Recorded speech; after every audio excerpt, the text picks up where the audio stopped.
tenía una orden de expulsión no ejecutada. Los últimos datos de la investigación con Alfredo Perdiguero.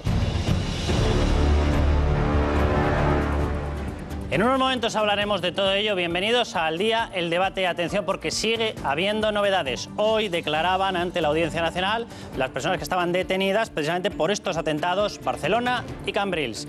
Luego, en unos momentos, Ricardo Altable les va a dar las novedades porque ya hay decretada prisión para algunos de ellos. Algunos no van a tener prisión. En unos momentos les vamos a dar los detalles. Pero atención a los contenidos que les estábamos comentando. Cuidado, porque la tensión sigue creciendo. Las quejas de la policía siguen creciendo. Y mientras, atención a esa información, lo vamos a comentar con Perdiguero, porque la cuestión es un poco llamativa. Una persona que en teoría tenía que haber hecho saltar todas las alertas, todas las alarmas de todos los servicios de inteligencia, iba a Francia, volvía, iba a Bélgica, volvía, solicitaba trabajo, se lo negaban en otro país, volvía aquí, sin embargo aquí sí que lo tenía. ¿Cómo pudo hacer todo esto? Y atención a otra noticia, otra información. Va a estar con nosotros Javier Chicote y nos va a contar cómo puede ser que el teniente de alcalde de Barcelona, de las CUP, casualmente fuese el abogado que estaba representando ¿a quién? Al mentor precisamente del imán. Pues bienvenidos ya a la parte de debate, se lo comentábamos hace unos momentos. Han estado viendo toda la información que les hemos dado desde aquellos atentados en Barcelona y en Cambrils. Y empezaban a surgir dudas, muchas dudas. Las dudas se han ido incrementando. Si primero era la casa de Alcanar, cómo podía ser que aquello explotase, cómo podía ser que después de la explosión se dijera que había sido una fuga de gas, cómo podía ser que no estuvieran los volardos, cómo. Bueno, hoy han continuado, hoy, ayer, etcétera, esas dudas. Algunas de las dudas ya son muy llamativas porque incluso afectan ya a ámbito internacional. Los viajes del imán, ida y vuelta, iba a Francia, lo ha confirmado literalmente el gobierno francés. Atención a cómo.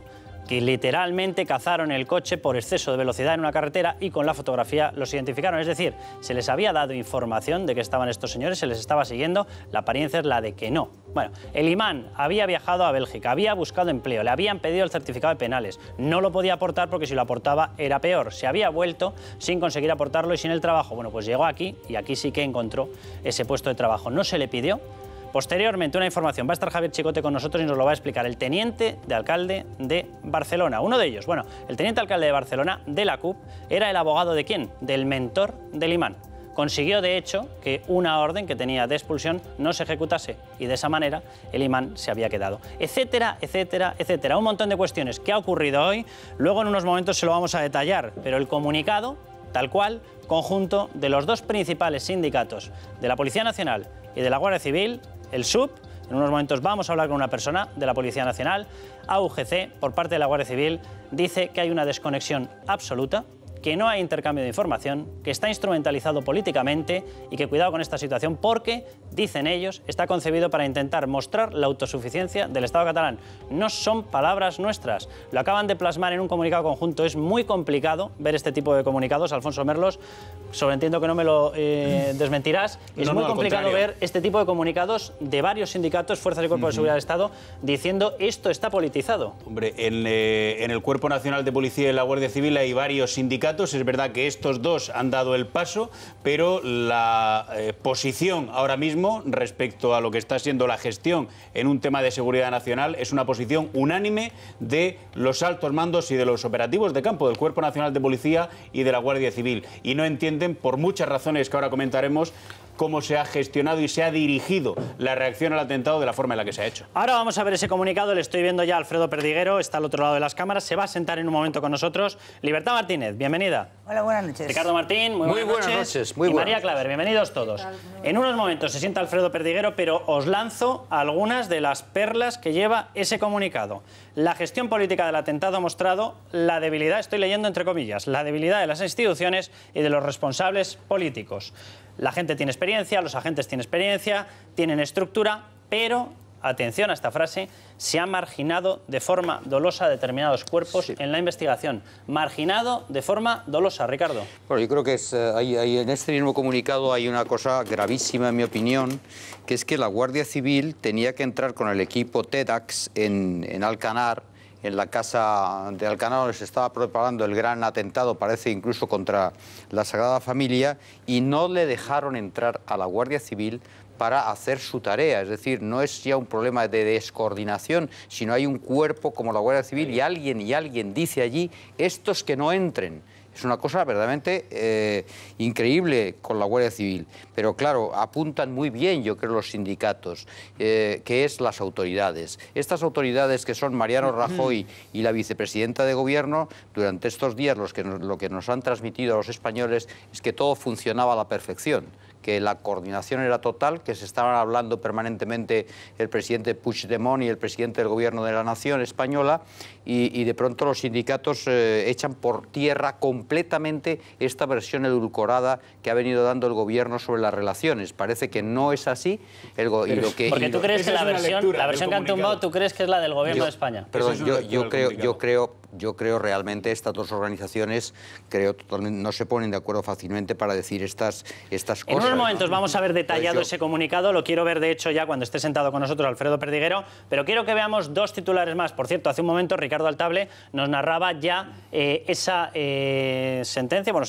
ese auto por el cual se lleva ya a prisión provisional, a dos de las personas. De los 4 detenidos, a 2. Una persona en estos momentos queda en instancias judiciales a espera de que se determine si se la mete en prisión o se la pone en libertad. Siempre sería, evidentemente, provisional. Pero hay otra persona que aparentemente, además es el dueño del famoso Audi A3, estaría ya en libertad. Ahora le vamos a preguntar a Alfredo Perdiguero el porqué de que esta persona esté en libertad, si es que hay algún dispositivo de seguimiento, si es que están o siguen buscando el famoso grupo, no el de acción, sino el de apoyo. Pero quiero que veamos lo que se ha declarado ante la Audiencia Nacional. Atención a estos titulares. Primer gran titular. El objetivo, efectivamente, no era exclusivamente las Ramblas. Era una cosa mucho más potente, un grandísimo atentado con explosivos, algunos de ellos los que explotaron en la casa de Alcanar, y era la Sagrada Familia. Segundo gran titular. El imán, por lo menos lo que les había dicho al resto de integrantes de esta célula, era que se iba a inmolar. Digo lo que les había dicho porque yo no sé si está muy claro o no está muy claro, porque desde luego su capacidad para intentar moverse previamente por toda Europa era amplia, pero la cuestión es esa. En unos momentos vamos a ver ese comunicado, Alfredo Perdiguero. Vamos a ir a publicidad en nada, pero te lo pregunto directamente. El comunicado que hemos visto de queja por esa falta de coordinación, la puesta del grito en el cielo diciendo ya está bien de politización, yo no la había visto muy habitualmente. Nunca. Policía Nacional y Guardia Civil, nunca. Yo creo que nunca. Pero esto lo que están haciendo es reafirmar lo que ya hemos visto ya diciendo aquí en esta casa. Es decir, que ha habido una descoordinación, que no ha habido una colaboración, como así dicen, y lo dicen el sindicato y la asociación de mayor número de afiliados que tienen la Policía y la Guardia Civil. Por tanto, ya es relevante que no solo lo digamos, sino que lo pongan en un papel y que todos los medios de comunicación den cuenta de ello. Porque es que decíamos antes, o decís antes, no dejan entrar a la Guardia Civil, pero es que si leéis el informe que hace la Guardia Civil a raíz de las llamadas que se producen de los TEDAS, todavía más sangrante. Es decir, la Guardia Civil dice que a las 11:30 de la noche se produce una explosión, primera explosión. Van los TEDAS y se marchan, con un muerto y 6 heridos. Posteriormente, a las 5 del día siguiente, el día del atentado, van los TEDAS, dice que confirman que Los TEDAS de los Mossos. Los TEDAS de los Mossos. No los TEDAS de la Policía Nacional, no los TEDAS de la Guardia Civil. Eso es. Los TEDAS de los Mossos, por segunda ocasión, se localizan 20 bombonas de butano, confirman la explosión de gas y se marchan sobre las 5. ¿Cómo? Que yo no pongo en duda la profesionalidad de ningún compañero, y menos de los TEDAS.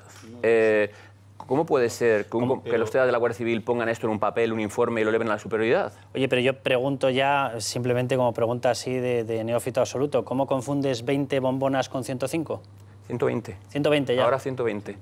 No, a ver, pero el problema es que dicen los compañeros que en la primera inspección ocular que hacen allí, cualquier TEDAS, cuando hay una explosión, acuden.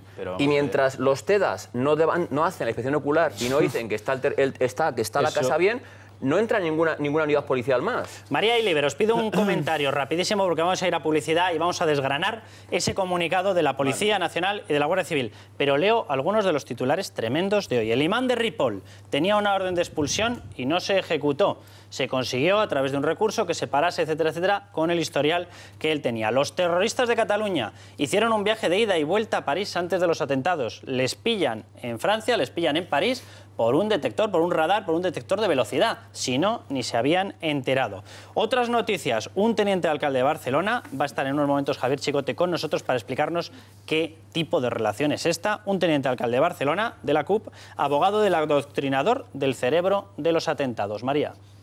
Bueno, vamos a ver, yo lo primero es decir que obviamente cuando hay un atentado de estas características siempre es mucho más fácil analizar las cosas a posteriori que previamente.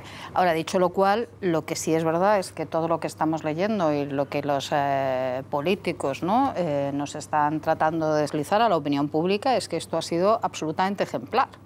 Es decir, que aquí se han hecho todas las cosas bien. Estamos en un mundo flower power en estos momentos, que no sabemos hasta qué momento durará, pero evidentemente yo creo que en todo este relato, ya no solo de Alcanar, que también, que por supuesto es un disparate María, mayúsculo. Te voy a tener que cortar, perdóname, Liber, te doy inmediatamente el turno de palabra, pero tenemos que ir a publicidad. A ver si podemos ver la pregunta, porque les vamos a preguntar a todos ustedes por esta polémica de la manifestación. Y la pregunta es muy sencillita. La CUP no quiere que vaya el rey en cabeza. RC, Esquerra, no quiere que vaya el rey en cabeza. Bueno, pues se lo preguntamos a ustedes. ¿Ustedes quieren que vaya el rey en cabeza de esa manifestación? Ahí lo tienen. Y en un momento, por cierto, me acaba de pasar Alfredo Perdiguero el inventario de la casa de Alcanar. Ahí había de todo y 400 litros de acetona que se habían ido comprando en los días previos. Vamos a publicidad y volvemos ya. En unos momentos le preguntaremos a Carmen Riolobos por las consecuencias políticas de todo lo que estamos viendo, pero vamos a ver, Cintia de Llanoville, ese comunicado, nos decía Alfredo Perdiguero literalmente, nunca había visto esa dureza en un comunicado conjunto de los dos principales sindicatos, Guardia Civil y Policía Nacional. Vamos a ver esos párrafos, vamos a ver esas acusaciones tremendas. Vamos Cintia. a ver ese comunicado que conocíamos hoy. Ambos sindicatos denuncian el aislamiento a las fuerzas y cuerpos de seguridad del Estado en la gestión del atentado de Barcelona. Su único objetivo, dicen, transmitir una imagen al exterior de un Estado catalán autosuficiente. Además, añaden que queda en evidencia la flagrante vulneración de los acuerdos de cooperación y el deficiente funcionamiento de los mecanismos de comunicación entre las fuerzas y cuerpos policiales de nuestro país, marginados y aislados de la gestión. Alfredo Perdiguero. Pues ya digo que yo me parece súper fuerte que digan una representación de casi 50.000 policías y guardias civiles. Entre los dos. Entre los dos, exclusión y aislamiento sufrido por ambos cuerpos. Ambos cuerpos que son los que más información tienen, la base de datos más grandes y evidentemente los que más habían podido ayudar a solventar la crisis más pronto. Pero yo digo, y elevo a quien corresponda, ¿por qué motivo se ha hecho así? Fíjate, yo ayer puse un tuit y puse que es el único lugar en el mundo en que una crisis como Cataluña, como el atentado de Barcelona, no lo investiga una policía estatal o federal. El único lugar en el mundo. Vamos a analizar, Alfredo, si te parece, los 3 puntos claves que los hemos extractado ahí. Tanto el principal sindicato de la Guardia Civil, la UGC, como el principal sindicato de la Policía, el SUB, denuncian el aislamiento a las fuerzas y cuerpos de seguridad del Estado en la gestión del atentado de Barcelona. Punto 1. Con el único objetivo, punto 2, de transmitir una imagen al exterior de nuestras fronteras de un Estado catalán autosuficiente. ¿Vosotros habéis tenido en el trabajo diario esa sensación? Evidentemente yo no soy experto en información, pero te aseguro que lo que han trasladado los compañeros de TEDAS de Guardia Civil, de información de Guardia Civil, porque también hay que destacar, no solo no se dejó entrar a los TEDAS a la casa de Alcanar, hay un compañero de información que quiso entrar y no se le permitió entrar, de información de la Guardia Civil, o sea que ya son 2. Y los compañeros de información que denuncian amargamente este apartamiento o esta no consulta o dejado de lado, a mí me indigna mucho. Es decir, si decimos que tenemos que estar todos unidos, si decimos que hemos dejado a los que más, por experiencia, por desgracia, más experiencia tienen en terrorismo, las bases de datos son las que tienen como tal y son aquellos que más infiltrados, confidentes y tal tienen y se les deja de lado, a mí como policía me indigna, Carlos, pero yo creo que tienen que indignarnos a todos. Con estos objetivos, continúa la nota, se ha instrumentalizado, dice, para ellos, sin ningún tipo de reparo, así lo aclara, la seguridad pública, instrumentalizada la seguridad pública, asumiendo por ende los errores y consecuencias que de esta praxis pudieran derivarse. Yo creo que está muy bien el comunicado, porque además pone el acento, o sea, elogia, por supuesto, a los Mossos, a su tarea, y lo que desplaza es la responsabilidad a los políticos. Y esto creo que es así el problema. Por supuesto. El problema es que cómo es posible que el Estado permita que alguien prohíba entrar a la Guardia Civil. Esto es increíble. Levantas el teléfono... Pero no es el Estado, no es el Estado, Ricardo. Quien no deja entrar es o los responsables de los Mossos o los responsables de la Generalitat, lo que comentan los compañeros. Pero esos son los que no dejan entrar. Pero claro, es que yo levanto, es que yo soy el ministro de Interior y digo, perdóname, perdóname, que no entra la Guardia Civil. Cierto. Por supuesto que va a entrar la Guardia Civil. Y ahora mismo va a entrar la Guardia Civil. Pero ¿cómo es posible que alguien no tome la decisión de que el Estado, de que las fuerzas tienen que estar allí y tú no vas a decir que no van a estar ahí. ¿Está reclamando, Ricardo, la aplicación del 155? Reclamo no sé qué artículo es, reclamo la lógica de que ellos se sienten claramente, se sienten huérfanos la Guardia Civil y la policía, porque ellos lo que dicen es, oye, pero que es que nos han echado de esta investigación, es que no hay jefes ahí que digan que estos los nuestros van a estar. Es un escándalo, hombre. Mientras estaba produciendo todo esto, el ministro salía en todos los medios de comunicación diciendo que la actuación era perfecta, que todo era maravilloso, y así ha salido todo el tiempo, mientras a la vez todos íbamos viendo cómo había habido barbaridad tras barbaridad y error tras error y sobre todo algo que además a todos nos asusta mucho, es decir, en Cataluña están ocurriendo muchas cosas que pueden estar en el ámbito de la política o en el ámbito también de lo social, pero es un debate. Pero esto es una actuación terrorista que ha sido en Barcelona y en Cambrils, pero podría ser mañana en Sevilla y en Albacete, con lo cual el modus operandi es que es imprescindible la cooperación. Y yo te voy a hacer una pregunta, Perdiguero. Estoy leyendo porque, bueno, por muchas declaraciones pues, de Eurocop y de los sindicatos internacionales y tal, hablando muy bien de la actuación policial. ¿Esto es porque no conocen la realidad, porque no conocen la verdad de lo que aquí hoy se está contando, o es normal que se aplauda porque, bueno, porque al final el resultado ha sido bueno, como decir, el resultado, a pesar de la cantidad de meteduras de pata, el resultado es que los han detenido, que están más o menos desarticulados, por lo menos es lo que nos quieren hacer creer, que yo quiero dar un voto de confianza, porque no quiero que los que nos escuchan crean que pasado mañana van a ir a pasear por la calle principal de su casa y les puede ocurrir. Por lo tanto, quiero creer que Interior esto lo tiene más o menos, a pesar de todas las barbaridades. Pero te digo, la Policía Internacional, todas las asociaciones que están aplaudiendo, ¿es porque tienen desconocimiento o porque es lo normal? No tenemos tampoco nosotros. Mira, yo antes de nada quiero decir, aplaudir a los compañeros de los Mossos, a los trabajadores de los Mossos, como dice Ricardo, han hecho un trabajo excepcional, han hecho 14, 16 y 20 horas para poder tener a estos desgraciados y han hecho un trabajo digno de aplaudir todos. Salvaguardando esto. Pero esto es un poco contradictorio, ¿no? No, a los compañeros de los Mossos. Pero yo quiero decir, o sea, vamos a dejarnos de políticamente correctos. Porque me parece bien. En serio. Pero si estamos diciendo que lo que pasa en Alcanar, bueno, que allá había 120... Os leo el inventario porque me lo acaba de pasar 120 y tantos... Alfredo Perdiguero, inventario de Alcanar, que también ya es curioso que a fecha de ahora el atentado fue el jueves, la explosión de la Casa de Alcanar fue el miércoles por la noche, estamos prácticamente una semana después y una semana después tenemos por fin el inventario, si es que no lo cambian. 125 bombonas. La primera descripción hablaba de 20. No llego a saber yo muy bien cómo se confunden 20 con 125, son unas cuantas más. Una pistola Taser, pulsadores con cable, jeringuillas para el rellenado de todo lo que estaban manipulando, es decir, de las bombonas que cortaban con radiales, etcétera, etcétera. Las bombonas manipuladas.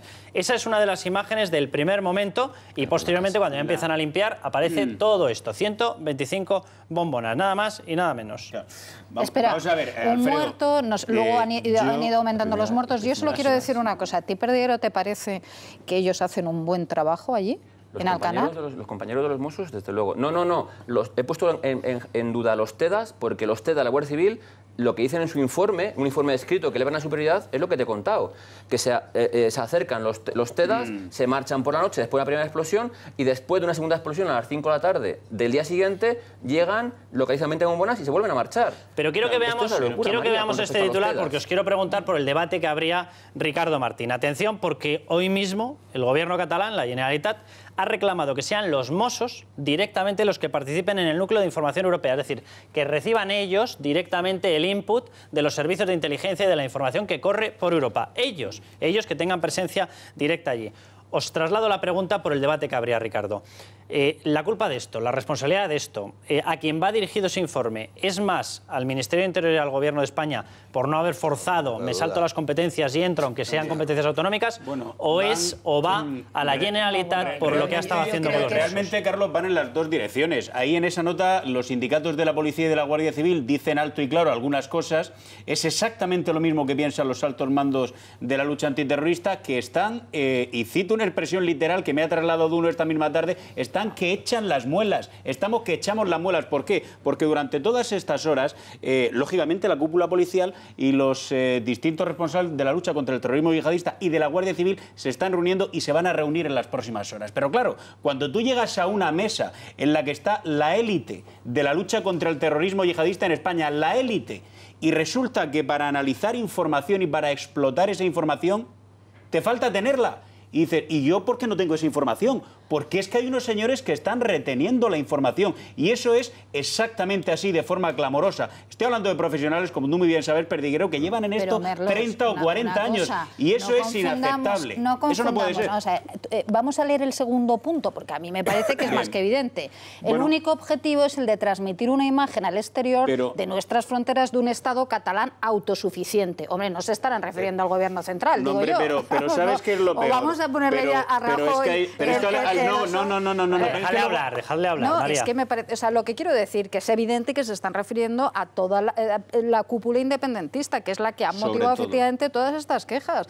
A Rajoy, mira, yo creo que lo que aquí ha ocurrido son dos cosas. Es decir, unos señores que posiblemente han leído mal la situación y ante una situación tan absolutamente extrema como esto, pues han decidido seguir haciendo nación, que son los independentistas, y luego un gobierno central que yo creo que no ha querido elevar el tono de la situación. Porque efectivamente tenemos un 1 de octubre dentro de 2 días y han querido, digamos, pasar de puntillas por este asunto. Que no significa que en privado... Pero aquí estaban matando gente. Merlos, que no significa que en privado... Claro. No se quejen de todo, porque desde el minuto 1, quiere decir, desde las primeras informaciones que se trasladan al presidente del Gobierno, son informaciones absolutamente erráticas. Entonces, ellos lo saben, igual que lo sabemos nosotros, y que lo sabe la policía y que lo sabe la Guardia Civil. El problema es que ellos no han querido darles esa baza al independentismo, lógicamente, para que sea utilizada. Punto. Esa es la situación. Ahora, esta crítica no va a Rajoy. Esta no. Te doy la razón ahí. Lo que están poniendo encima de la mesa ya, encima de las mesas en las que están analizando la actuación los técnicos, los TEDAS, es que el diagnóstico que se hace por parte de los Mossos de Escuadra sobre lo que sucede en Alcanar es absolutamente de principiantes. Estamos hablando de 400 litros de acetona. Ya no estamos hablando del color que pudiese tener el humo de la explosión. Simplemente con olerlo. Tú lo sabes, con olerlo. Pero además hay otra cuestión todavía más grave. O sea, un mozo de escuadra... ¿Por qué tú dices, Perdiguero? La pregunta es, ¿por qué dices que se hizo bien? Pero déjame que termine. Los operativos han desarticulado, han abatido y han detenido a ellos en 3 días. Bueno, vamos a ver lo que han abatido y lo que han desarticulado. Pero en cualquier caso... Alfredo, tú te estás refiriendo al post. No al seguimiento de investigación previa. Lo digo por distinguir los estamos hablando de una explosión que se produce a las 11 de la noche, o sea, pasan 18 horas prácticamente hasta que se produce el gran atentado. Alfonso, te doy más datos de los que se han descubierto ahora, que digo yo que si alguien estaba siguiendo a este grupo tendría que haber caído en la cuenta. Atención, los 400 litros de la famosa acetona no se roban de forma dispersa, no se hacen paulatinamente, no, se van a una tienda en Tortosa y se compran en 20 garrafas y se consiguen los 400 litros de este material. Si tú tienes una casa, claro, es una casa ocupa, empezamos ya directamente porque la posibilidad, claro, de tener control de esa casa es más que dudosa. Bueno, si vas de allá, resulta que después de haber estado robando, que es otra de las informaciones que tenemos, durante 6 meses, bombonas a los vecinos de Alcanar, después de haberle robado bombonas al gasolinero de Alcanar, después de todo ese tiempo y de estar en esa casa, apareces y compras 400 litros de golpe en una tienda de acetona, ¿alguien actúa o no actúa? Claro, pero, hombre, hay que actuar y en un sentido contrario. Pero mira lo que están diciendo, date cuenta, Liber, lo que están diciendo los TEDAS de la policía y los TEDAS de la Guardia Civil, que podrían haber entrado, y no me cabe la menor duda de que habrían detectado lo que había. Cuando tú estás viendo que hay acetona en grandes cantidades, que hay disolventes, que hay una serie de elementos que son de tipo químico, ellos dieron el dato de que, bueno, esto parece como que están fabricando droga. Vamos a ver, lo que me dice esta misma tarde la policía, cuidado, tú tienes que ver cuál es la nacionalidad de las personas que hay dentro. Las personas de esta nacionalidad no se dedican precisamente a la fabricación de drogas sintéticas, nunca. Simplemente trafican con... Voy a terminar, que estoy trasladando la información que algunos no quieren que se cuente, es la que estoy intentando trasladar, que son datos de altos mandos antiterroristas que lógicamente no pueden hablar en público. Si tú estás teniendo un grupo de marroquíes en una casa ocupa, como estaba señalando Carlos, y estás detectando elementos químicos, hombre, si fuesen de una nacionalidad distinta, cito lo que se me traslada, pues podrías pensar que van a fabricar algún tipo de pastillas de drogas, pero no es el caso de los grupos de María, te doy la palabra en un momentín, Ah. porque nos está escuchando Cuca, una vecina de Alcanar. Cuca, muy buenas noches. Hola, buenas noches. Muy buenas noches y muchísimas gracias por atendernos. Cuca, ¿se conocía más o menos en el pueblo? Es un pueblo, es una ciudad pequeñita, ¿verdad? Alcanar, un pueblo pesquero. ¿Se conocía la existencia de esta casa? ¿Se sabía que ahí había un grupo de ocupas en Alcanar? Bueno, es que, claro, hay Alcanar, están las casas, después está Alcanar Playa. Y, bueno, lo ocurrido ha sido en Alcanar Playa, que, bueno, que es una zona que para todos los delincuentes es un paraíso. Es un paraíso. Porque es un paraíso para ellos, porque no hay ni vigilancia, no hay iluminación. Bueno, es como, no sé, como el oeste, digamos. O sea, ustedes tienen la sensación de que ellos podían acampar allí a sus anchas. Sí, tal cual. Después de descubrir, Cuca, después de escuchar las noticias, bueno, después de ver la explosión, porque sobreentiendo que a todos ustedes la explosión les llegaría, les retumbarían los cristales, digo yo, después de todo eso, ¿ustedes tienen la sensación de que a lo mejor esas zonas tienen que tener un poco más de vigilancia, de protección? Un poco más, no, o sea, total, porque de vigilancia aquí es cero, pero en general es una cosa que yo soy de Andorra y que cuando bajo aquí de vacaciones, la verdad es que alucino con la poca vigilancia, con la poca seriedad a nivel del ayuntamiento, en todo, absolutamente en todo. La información que nos ha ido dando la policía, vamos, entre otras personas, Alfredo Perdiguero, que está aquí a mi lado, habla de que se habían ido robando bombonas, especialmente al gasolinero del pueblo, que se le había robado un buen lote de esas bombonas de gas, que se habían robado también en domicilios. ¿Ustedes tenían constancia de esta desaparición de bombonas? A ver, antes de pasar, no, pero bueno, luego sí que la gente va comentando, ostras, es que me han cogido bombonas de gas de casa. Bueno, pues sin darle mucha importancia. Pero sí, bueno, esto es el tarna que en este pueblo, no en las casas, sino en Alcanar Playa. Bueno, no nos toca absolutamente nada. Cuca, ¿usted le pediría a los responsables municipales que empiecen a tener un poco más de cuidado con esta zona que usted está describiendo, Alcanar Playa, especialmente a la vista de lo que acaba de ocurrir? Del todo, o sea, del todo, pero en todos los narcotráfico, todo lo que se mueve aquí, yo no lo he visto nunca en ningún sitio del mundo. No sé, es un sitio, la verdad, que muy peculiar a nivel de seguridad. Después de la explosión, por ejemplo, en mi calle, que hay unos 12 chalets y así, pues ni pasó policía, ni pasó nadie a vigilar las casas. O sea, ¿y esto ya después de la explosión? Sí. Después de la explosión, aquella de decir, bueno, vamos a vigilar en el pueblo, vamos a vigilar en Alcanar Playa, por allá, movimiento cero, se pusieron todos en el núcleo donde pasó y punto, y ya está. ¿Usted fue a ver la casa después de la explosión? No he ido a verla y me he tirado más para ir a las casas, que por cierto es un pueblo precioso, pero me he negado a ir a ver. No era por ver simplemente si la imagen en el momento de la explosión permitía ya pues darse cuenta de decir, oiga, 40, 50 bombonas, hombre, muy normal tenerlas en casa no era. Pero es que aquí lo que pasa es que es como podría pasar justamente al chalet al lado de mi casa. Lo alquilan durante todo el año o entran ocupas y no nos enteramos nadie, porque todos son casas de veraniego y, bueno, vaya, no pasa ni policía ni pasa nada. O sea que pueden actuar a sus anchas y entrar y salir cuando les dé la gana. ¿No se actúa en caso de una ocupación? ¿Qué va? No.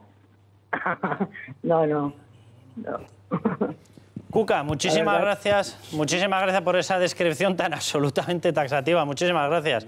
Pero, hombre, la verdad que la descripción es escalofriante. Yo quería añadir a lo que estaba diciendo Merlos una cosa que te dicen, bueno, los que saben de esto, ¿no?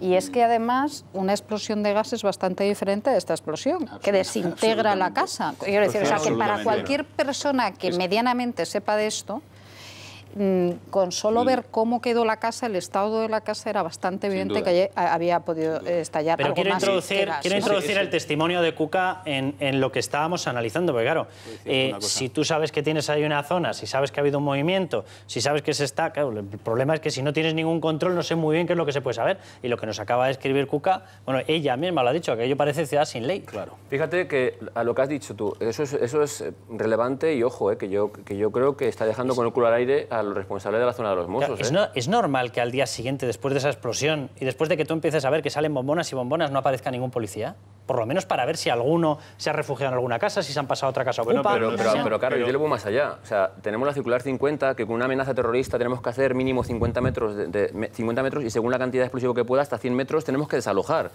Es decir, aquí hay que mirar a ver cuántos chales han desalojado, a ver cuánta gente ha ido, pero si lo que dice esta mujer es real, que nadie ha hecho nada, nada más que se han preocupado de la casa... No tiene desde luego ningún motivo para mentir. Te pongo más allá, es que cuando explota la segunda explosión a las 17 horas, de la excavadora. Lo que dice la Guardia Civil en su informe es que salen varios mossos, 5 mossos heridos, 2 bomberos y un operario que trabaja con la excavadora. Y seguimos igual y nadie se preocupa de más nada. Hay un tema importante, Perdiguero, que es que no solamente los Mossos de Escuadra son incapaces de detectar que no era una explosión de bombonas de butano, porque las bombonas de butano no son explosivos. Solamente los locos lo utilizan como, por ejemplo, el loco aquel que se estrelló contra la sede del Partido Popular, pues ese que era un loco, no era un terrorista, metió un par de bombonas en el Citroën Santia, pero eso no era un terrorista, era un loco. Pero no solamente fueron incapaces de detectar algo que TEDx de Policía o de Guardia Civil habrían detectado, sino te voy a hacer una pregunta. ¿A ti te parece normal que, dado el panorama que allí apareció, con toda la explosión, al único superviviente o al herido solamente se le pusiese un pijama y se le llevase a curarse las heridas? O, te pregunto, tal vez, no sé, alguna gente perspicaz podría haber pensado, tal vez convendría interrogar a esta persona, porque a lo mejor se le podría haber interrogado y se podría haber obtenido alguna información, porque luego seguramente hablaremos del autor de los atentados al que con gran éxito se ha abatido. Bueno, yo no sé si después de tener una persona 4 días prácticamente como un vagabundo y acorralado como un animal, lo más conveniente es actuar como se ha actuado en lugar de extraer la información del autor del atentado. Os doy otra información que publicaba hoy ABC, que también la verdad que deja con la boca abierta. Policía y Guardia Civil tuvieron que pedir a los Mossos que diesen la foto del terrorista huido. Sí. Pero no se les ocurrió poner en circulación la foto para identificarlo. Leo la noticia, recomendaron desde el sábado, porque hay que recordar que el atentado fue el jueves, recomendaron desde el sábado a la Policía Autonómica que lo eficaz era facilitar la imagen de Younes Abu Yaqub, aún sin saber con certeza si era el conductor de la furgoneta. Pero les pidieron, pongan en circulación esa fotografía, porque si no va a ser muy complicado, a través de esa web que tenéis puesta, a través de los sistemas de chivatazos, hay una que se llama Stop Racismo, la gente va dejando ahí las llamadas. De hecho, la información policial que tenemos es que hubo 78 llamadas, 8 de contenido importante desde el momento en el que se empezó a solicitar información. Stop radicalismo. Stop radicalismo. ¿Qué había dicho eso? Stop racismo. Stop radicalismo, perdón. Si me permites, Carlos, yo no puedo quedar, María, como que me he inventado las cosas, lo siento. Yo no me meto con el gobierno así gratis. Perdona, es que en este comunicado creía que efectivamente no está recogido en lo que hemos visto, que también es esto, pero la Guardia Civil y la Policía dicen, una vez más, la debilidad de las instituciones y de los responsables políticos de nuestro país. Cuando dicen nuestro país, se refiere a los responsables del Ministerio y del Gobierno. Es que la Generalitat, por tanto, quede claro que nuestra Guardia Civil y la Policía, además de decir esto, que es verdad, perdona María, que es verdad, que lógicamente ellos lo que quieren es exhibir músculo, son instituciones que es verdad, del Estado en Cataluña, no sé si lo sabemos, esto y es muy responsables importante. políticos de nuestro país, y es la Guardia Civil. Pero una cosa es que yo creo que la Guardia Civil, que la Policía Nacional y la Guardia Civil hacen esta crítica también.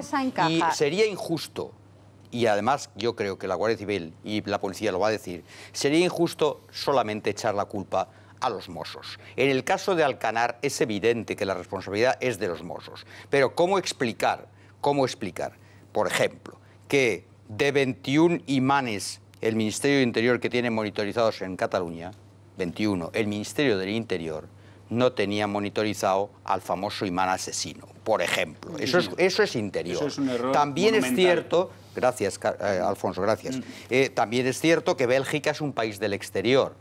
Lógicamente corresponde la vigilancia a nuestra policía, imagino, porque es el exterior. No veo a los Mossos de Escuadra cruzando la frontera de España para indagar. Y sabemos que estuvieron en París estos asesinos. Por tanto, hay responsabilidades. Después, las famosas furgonetas alquiladas, se sabe que siempre hay vigilancia sobre eso. Concluyo que hemos sido súper eficaces, somos un ejemplo para Europa, pero nos hemos venido muy arriba, porque ahora, después de 13 años, después de 13 años hemos sufrido esto. Mal haríamos si solamente dijéramos, la culpa es de los Mossos en Alcanar. Ahí han tenido ellos la culpa, es verdad. Tuvieron más.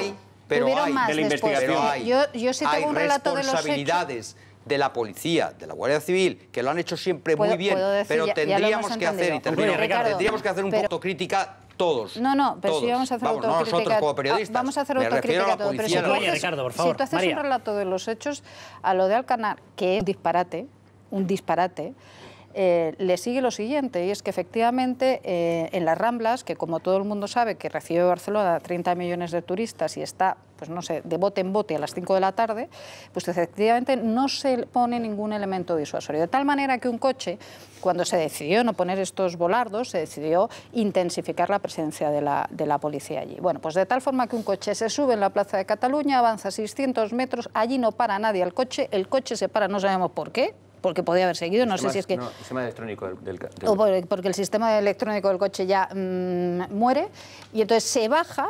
Creo que un par de señores son los que se acercan un poco y se encaran con el terrorista se va, nadie le sigue, nadie ve al terrorista más que las personas que estaban allí.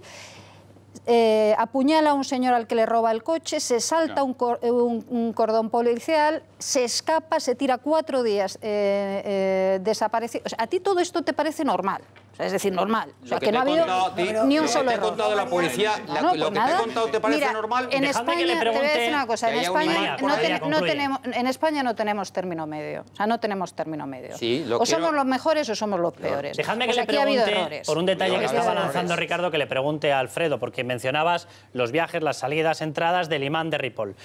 Hoy aparecían más informaciones, una de ellas decía el imán de Ripoll tenía una orden de expulsión que no se llegó a ejecutar.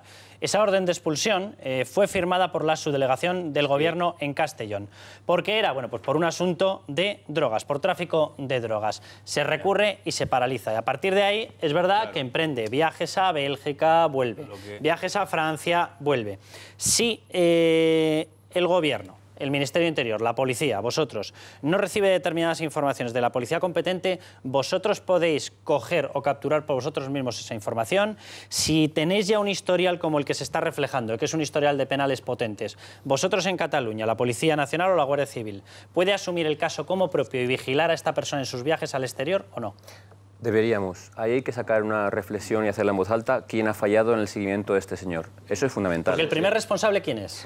A ver, me voy a ir más para atrás, Carlos. ¿Sabes que el 21 de diciembre el portavoz de los Mossos, Javier Porcuna, dijo que ellos desestimaban la recomendación de la policía de poner los volardos porque ellos tenían su servicio de inteligencia y su servicio de información?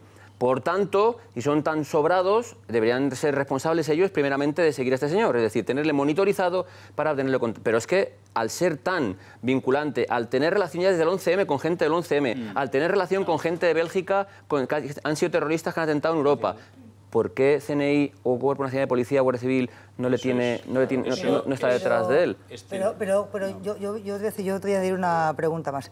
Este señor, como tú bien dices, tiene relación con gente del 11M, está en la cárcel por un problema de drogas, que supongo que no es lo mismo. 4 años de condena. Que no es lo mismo que tener otro tipo de actividades, y en España marroquíes o árabes hay muchísimos. Es decir, y afortunadamente, mayoritariamente son gente de bien, es decir, no son gente de mal.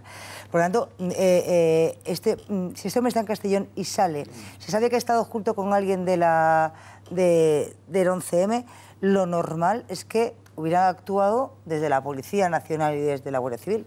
¿no? Es decir, no es por quitarle hierro al tema de los Mossos. Yo lo que digo, voy a acabar, déjame, acabo muy rápido. No es por quitarle hierro. Esa por un lado, deberían haberle seguido, pero por otro es cierto que en Barcelona... Concluye, Liber, por favor, que tenemos que ir a publicidad. Es cierto que en Barcelona, el día de autos, hubo un desastre, lo que tiene que ver con la policía.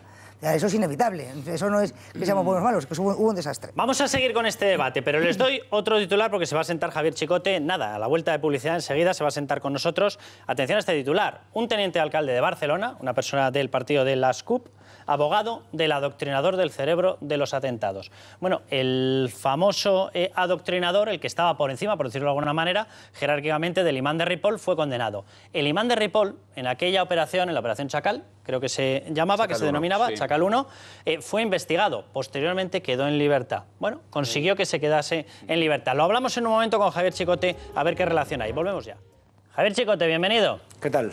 Déjame que relate el titular, lo mencionábamos ya antes de la noticia, porque la verdad es que es tremendo. Lo publicaba ABC, Javier Chicote en ABC, hoy mismo, un teniente alcalde de Barcelona. ¿Partido? Las CUP, ¿verdad? No, es de Barcelona Común, el partido de Barcelona en Común. Lo que pasa es que está muy vinculado con las CUP. Ah, porque estaba yo citando lo de las CUP. No, él se presentó en las listas de Barcelona en Común. Y estaba vinculado a lo que era el Ganemos, la marca blanca de Podemos en Cataluña, y en concreto, elecciones municipales 2015, en junio, sale elegido por el partido. Es decir, dentro de la red de partidos que tienen coaliciones, etcétera, con la gente de Podemos. Eso es. Teniente alcalde de Barcelona, abogado del adoctrinador del cerebro de los atentados. Jaume Asens logró que el Supremo absolviera en 2011 al líder espiritual del imán de Ripoll. Benet Salellas, diputado de la CUP, este era la otra persona, defendió a otro de los procesados. Es decir, había uno que es de la CUP, había otro que era de Barcelona en Común. Así es. Esto es una operación Chacal, que mencionabais. Las detenciones son es una de las mayores operaciones que se han efectuado contra el yihadismo, ¿verdad? Se detuvieron a más de 20 personas en Vilanova. Lo que pasa es que solo se logró condenar a 5 de los 20 detenidos que hubo por una serie de precipitaciones en la operación. Cuando se detiene esto es lo que se dedicaban era a adoctrinar jóvenes y luego enviarlos a hacer la yihad a Irak. Recordaréis que hubo uno que se empotró en una base militar italiana. Parece ser que había pasado por esta célula. Entonces, aquí el que lo controlaba... También. Y a financiar, sí, pero básicamente era... Claro, peligrosidad más que avalada. Sí. Al que la Guardia Civil y la Policía Nacional y la Fiscalía de la Audiencia Nacional señaló como el líder es un marroquí que se llama Mohamed Enrabet, nacido en Rabat. Este no era el imán de la mezquita de Vilanova, sino el jefe del imán de la mezquita, que son más importantes los que controlan, los gerentes, porque ese es el que dice cuál es el imán que tiene que predicar ahí y el que maneja la financiación. Bueno, pues Mohamed Enrabet es uno de los principales detenidos, los señalan como líder, y Jaume Asens, el actual teniente alcalde de Ada Colau, cuarto teniente alcalde del Ayuntamiento de Barcelona, se le ofrece como abogado. No es un abogado de oficio ni nada parecido. Eso te iba a preguntar, porque yo he escuchado la versión que han filtrado ellos de que no había sido una elección, no había sido un acuerdo, sino que era abogado de oficio. ¿No es verdad? Abogado de oficio, claro. No, abogado de oficio no, porque cuando los detienen en Vilanova, pero como ha ocurrido ahora, lógicamente, a ser terrorismo, los trasladan a Madrid, a la Audiencia Nacional. Y la Audiencia Nacional, cuando les pide los abogados de oficios, lo pide al Colegio de Abogados de Madrid, lógicamente, y él es colegiado de Barcelona. Él se ofrece, igual que se ofrece Benet Salellas, es que estaban especializados en defender yihadistas. ¿Por qué se ofrecen? Efectivamente, o sea, ¿cuál es la vinculación? ¿Por qué ellos quieren defenderles? Bueno, yo entiendo que todo lo que suene ir contra el Estado, contra las fuerzas de seguridad, pues les debe gustar, porque había operaciones contra los yihadistas e iban corriendo a ofrecerse a los yihadistas. Todo el mundo tiene derecho a defenderse, y todo el mundo, el abogado que quiera elegir un cliente, que elija al que le dé la gana. Pero en este caso lo que hay es que si tú eres el abogado de Pablo Escobar, luego no vas a ser ministro de Sanidad. Y este señor es el abogado del maestro de estos yihadistas, es decir, del jefe de estos yihadistas, y ahora es el encargado de los derechos civiles en el Ayuntamiento de Barcelona. Fíjate, lo que dice Javier, ¿os acordáis cuando Batasuna estaba en alza? A los ocupas, a los antisistema madrileños, les defendían abogados de Batasuna. Efectivamente, había una estructura de abogados. Javier, entonces, por recopilar, 2 personas, uno de ellos, Jaume Asens, en estos momentos, bueno, esta sería la persona de Barcelona en Común, sí. Efectivamente, teniente de alcalde de Barcelona. Sí. La otra persona, que también estuvo defendiendo a otras personas que estaban procesadas por el mismo caso, Benet Salellas, diputado de las CUP. Diputado de las CUP en el Parlamento catalán. En el caso de Benet Salellas, porque Jaume Asens ha llevado a yihadistas, pero estaba más especializado en ocupas, colectivos sobre todo de extrema izquierda. En ocupas también ha llevado algunos casos de manteros, y en este caso entró también en en yihadistas, pero en el caso de Benet Salellas es especialista en defender yihadistas. Ha defendido a un montón de yihadistas y lo hace porque le da la gana hacerlo, punto. Es decir, no hay más. Repítenos la fecha de esta operación, de la Operación Chacal. La fecha de la Operación Chacal es 2006, Audiencia Nacional les condena en 2009 y logran la absolución, por una serie de fallos en la instrucción, se logra la absolución en el año 2011. Es una operación que instruyó Baltasar Garzón. Una pregunta, ¿puedo, Carlos? Una pregunta. El abogado que se le corresponde, les corresponde justo cuando se le detienen. Yo hoy, que te he leído y he leído la ristra de comentarios que había en Twitter, que no me ha dado tiempo a leerlos todo porque es imposible. Es decir, ahí había gente que te ha entrado. Una, yo estoy de acuerdo que cualquier detenido, sea de lo que sea, tiene que tener derecho a asistencia letrada, porque estamos en un Estado de Derecho para todo el mundo. Entonces, partiendo de ahí. Pero dicho esto, yo he leído que el problema es que él, por eso él dice que no ha sido decisión suya, porque cuando va a asistirles, justo cuando está detenido, antes de que pase a la audiencia. Y que, no. Te pregunto, esa es una. Y ya puestos que hay todo esto, como has mencionado a los manteros, me ha chocado que en algunos medios nadie haya hablado de que en las Ramblas, el día de autos, no había manteros. No había ninguno. Yo no sé si la policía esto lo puede hablar, si en los medios lo habéis... Luego, porque es que... Pero vamos primero a este asunto, si os parece. Porque además le quería hacer una pregunta a Javier, muy rápida. En esta operación, en la Operación Chacal, es decir, donde acaba condenado, lo que es o lo que se viene a considerar su mentor, ¿se había investigado ya al imán de Ripoll? Efectivamente, el imán de Ripoll se le investiga, lo que pasa que no hay suficientes pruebas como para enviarlo a juicio. Es decir, se detienen a 20, a juicio se envía a 9. Por el camino ya caen esos 11 y de esos 9 se condenan a 5. ¿Qué ocurre? Que el imán de Ripoll, el señor Es-Sati, marroquí también, se encuentra en el registro de Mohamed Enrabet, del defendido por Jaume Asens, un documento de identidad suyo, la fotocopia de un documento de identidad. Y además, un testigo, un detenido que declaró ante la Guardia Civil, identifica a Es-Sati como una de las personas que acudían habitualmente a las jornadas de adoctrinamiento que dirigía Mohamed Enrabet, el defendido de Jaume Asens, en casa de su hermano. Es decir, es una persona vinculada a esta célula. ¿Qué ocurre? Que no encuentran suficientes pruebas como para llevarlo a juicio, que aunque lo hubieran llevado habría terminado absuelto porque se anuló la causa al completo. El Tribunal Supremo los absolvió a todos, a los 5 condenados. Es que a mí hay una cosa que me parece muy importante, ¿no? Los datos que estás dando, Chicote, no solo en esas fechas de las que estamos hablando, año 2006 y 2007, se hace la Operación Chacal, se hace la Operación Saeta, se hace la Operación Camaleón, una serie de operaciones antiterroristas muy importantes, concentradas la mayor parte de ellas en Cataluña y en España. Y hay otro dato que tú estás subrayando que me parece que es crucial. No es que no se les condenase a determinadas personas porque no eran radicales, estaba absolutamente acreditado que eran radicales y que creían en la yihad, pero sin embargo no teníamos la legislación que tenemos ahora mismo, ahora es mejor, los jueces y fiscales tampoco tenían esa conciencia y ya había ocurrido los atentados del año 2004 y la policía pues tampoco tenía la pericia que tiene ahora mismo. Pero hay una cuestión en la que yo creo que sí se tiene que investigar en relación a Es-Sati, al imán de Ripoll, que es... Primero... Ahora vamos a entrar, de hecho, con el imán. Primero, este individuo estuvo por tráfico de drogas en la cárcel, claro, pero cuando alguien entra en la cárcel por tráfico de drogas o por lo que sea y se reúne con terroristas, puede haber algún funcionario de prisión, algún funcionario tal vez, que eleve una nota informativa y diga, cuidado que además este individuo que es imán y que ha estado investigado, porque cada preso tiene una ficha y la conocen los funcionarios... Probablemente ese dato no estaría en esa ficha, porque solo fue investigado, aparecía su nombre en el sumario... Bueno, pero los funcionarios de prisiones tú sabes que se conocen... Ahí tendría que ser inteligencia, que CNI lo tuviera... Eso primero, tendría que haber estado vigilado, pero sin ningún género de dudas. Y segundo, se ha filtrado, y no sé si tú has tenido ocasión de llegar al dato último, se ha filtrado que los Mossos de Escuadra habían hecho algún tipo de visita a la mezquita de Ripoll. ¿Qué es hacer algún tipo de visita a la mezquita de Ripoll? Buscando información porque tenía sospechas de que este individuo era un radical o estaba haciendo viajes fuera de España. Es decir, es que hay una serie de lagunas que no están encima de la mesa. ¿Qué cuerpo hizo esa visita? Repítelo. Los Mossos de Escuadra. Las visitas rutinarias que hacen los Mossos a las distintas mezquitas que tienen... Esto es lo que a mí es que... Yo quiero saber la verdad. Lo que decían nos están diciendo muchas cosas. A ver, yo sigo diciendo, desde julio están en el CITCO, es decir, el Centro de Inteligencia Antiterrorista, y están allí. Por tanto, tenían que haber compartido esa información. Y a lo mejor, si la comparten, policía y Guardia Civil dicen, oiga, mire, pues lo que está diciendo Javier, a lo mejor tienen antecedentes por esto, se ha reunido con gente en Bruselas, en Bélgica. O sea, que quiero decir, si hubiesen compartido la información del minuto 1, a lo mejor... se hubiese desactivado a este señor, o por lo menos monitorizado. Es que no es cualquier cosa, lo que dice Javier. Perdona, Alfredo, todavía no está... Perdona, todavía no está nombrado esa persona. por la información que No, tenemos. desde julio, Mossos están en Citco. No. Hay esa decisión, pero a día de hoy ese enlace de la Policía Autonómica todavía no ha sido nombrado por la Policía Autonómica. Entonces, ellos no asisten porque, perdona, es una información relevante que acabo de... Repite ese dato, Ricardo. Aún no hay representante de los Mossos en el Citco. ¿Es así? Citco. ¿Quién lo tiene que nombrar, Ricardo?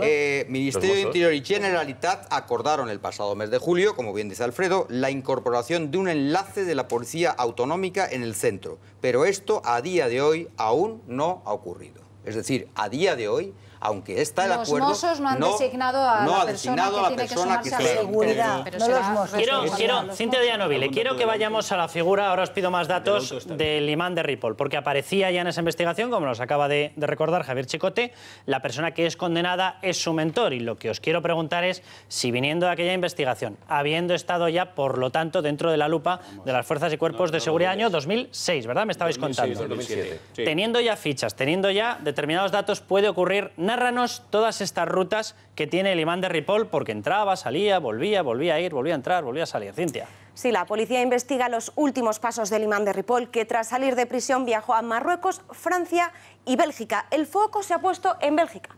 Ahí lo están viendo, concretamente en Vilvoorde, una ciudad bautizada como la ciudad de los yihadistas, puesto que de aquí han salido el mayor número de yihadistas para unirse a las filas del Daesh. Y fue en Vilvoorde donde pasó 3 meses e intentó buscar trabajo en una mezquita sin éxito.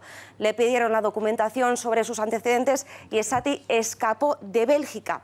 Otro de los viajes que se investiga lo realizó a Francia en un viaje express días antes de los atentados y lo realizó con el mismo coche utilizado por los yihadistas en el atentado de Cambrils. Un radar les detectó y, Carlos, voy a añadir una información, lo saca el diario La Razón, así que luego lo veremos. Dicen titulares, el imán dio un curso en Francia para provocar una masacre en Barcelona. Así que luego lo detallamos. Allí, ¿dio o recibió? Dio un curso. Como profesor. Así es, eso es lo que dice. Luego lo avanzamos en las portadas porque es una... lo tengo aquí, se acaba de llegar. La Razón. En un momento nos das más detalles. Cintia, solamente una pregunta. Cuando vuelve es precisamente porque no puede encontrar trabajo. Es decir, él intentó tener trabajo, le piden ese certificado de penales, ¿verdad? Y él huye porque evidentemente tenía antecedentes, ya lo saben, por tráfico de drogas. Por tráfico de drogas, efectivamente. Os lo pregunto muy rápidamente. Una persona que ha estado ya en esa operación Chacal, que ha estado siendo investigado, que se va a Bélgica, que vuelve, que va a Marruecos, que vuelve, y ahora descubrimos toda la batería de información. Sabemos que se le había cazado con un radar, el coche va y resulta que es el mismo que el que se iba a utilizar, y gracias a Dios se aborta esa operación en el segundo atentado, en el de Cambrils. El primero fue el de Barcelona, posteriormente en la madrugada del viernes ya sucede el de Cambrils. Esta persona tenía que haber estado siendo monitorizada de forma permanente, Javier. Tenían que haberlo controlado. Si residía en Cataluña, los servicios de inteligencia de los Mossos, y si estaba residiendo en otro lugar de España, los servicios de inteligencia de información, sea de la policía o sea de la Guardia Civil. Porque están, Javier, haces la distinción de los servicios de inteligencia de los Mossos, es decir, los Mossos tienen un servicio de inteligencia... Tienen las competencias transferidas. Los Mossos... Explícanos eso. Sí, a los Mossos se transfirió todas las competencias, no es una policía autonómica normalita y corriente, tiene todas las competencias de seguridad. Otra cosa es que hay unidades de policía judicial en Cataluña, es decir, el caso Palau salió adelante porque el juez Sarto llamó a la Policía Nacional, porque cuando lo llevaban los Mossos, lo instruían los Mossos, aquello no arrancaba. Con la Policía Nacional arrancó. Y el caso 3% lo llevaba la Guardia Civil, porque hay unidades de policía judicial. Pero cuando se comete un delito en Cataluña o un atentado en Cataluña, los competentes son los Mossos. Es decir, el imán de Ripoll, Javier, si se mueve en Cataluña, es competencia de los Mossos y del Servicio de Inteligencia catalán. Claro, hombre... lo digo porque estábamos aquí con una discusión previa y Ricardo estaba planteando que el verdadero responsable... Si el CNI lo controla, estupendo, oye, les aplaudimos, pero los primeros competentes son los Mossos. Y si hay unidades de la policía, de policía judicial, o sea, de la Guardia Civil o de la Policía Nacional que lo pueden controlar, estupendo, pero los primeros son los Mossos. Por eso los Mossos están haciendo la investigación y la van a seguir haciendo pese a que se instruye desde un juzgado de Madrid, que es la Audiencia Nacional. Javier, con un monosílabo, ¿tú consideras que ha habido aquí un fallo de coordinación y de información? No lo sé. Si ha habido fallo a ver...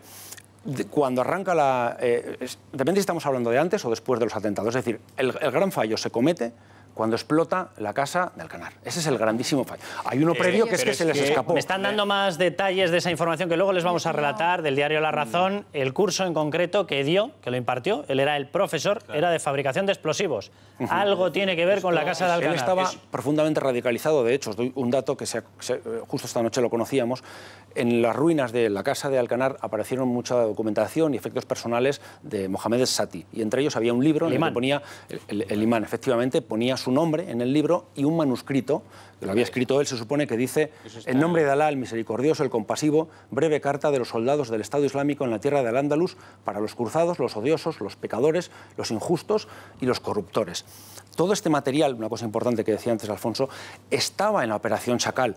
El imán, el jefe, el líder espiritual del imán de Ripoll, Mohamed Enrabet, el que defendió Jaume Asens, tenía su casa llena de manuales yihadistas como estos. Eso es un hecho cierto. Lo que ocurre es que hubo fallos graves en la instrucción. Me siguen pasando información y el titular, vamos, mejor dicho, más que el titular, la información que lleva La Razón incluye que el curso no solamente es que era de fabricación de explosivos, es que era de fabricación de explosivos para un atentado en Barcelona. En Barcelona. Es que a mí me parece que hay dos elementos importantes a destacar. Primero, que cuanto más conocemos datos relativos a este caso en relación a la figura de este imán, más queda claro que es indisputadamente el autor intelectual, el que lo montó absolutamente todo, tal vez sin nadie por arriba. Pero luego la cuestión, yo creo que aquí, Javier, cada palo tiene que aguantar su vela. Es decir, los Mossos de Escuadra han cometido, a mi modo de ver, y de los altos mandos antiterroristas, errores garrafales algunos de ellos, pero desde luego, si no hay una ficha en el Centro Nacional de Inteligencia acerca de las actividades de este individuo, esto es un error gravísimo del Centro Nacional de Inteligencia, porque ¿cómo podemos pensar, y termino, Oliver, que el CNI, que tiene en todos los países del mundo, que entiende que tiene que tener antenas, claro, incluidos naturalmente Irak, Siria, etcétera, ¿cómo no va a tener antenas en relación a un personaje como este en una parte de nuestro territorio? Es un error gravísimo. Si así fuese tenido, los Mossos es muy probable que le hayan hecho fatal, pero lo que es cierto es que si este tipo se va a París a dar un curso, un tipo que tiene que tener, como tú dices, Alfonso, una ficha, que ya venía de lo de Vilanova, es decir, que hablar de los atentados, esto...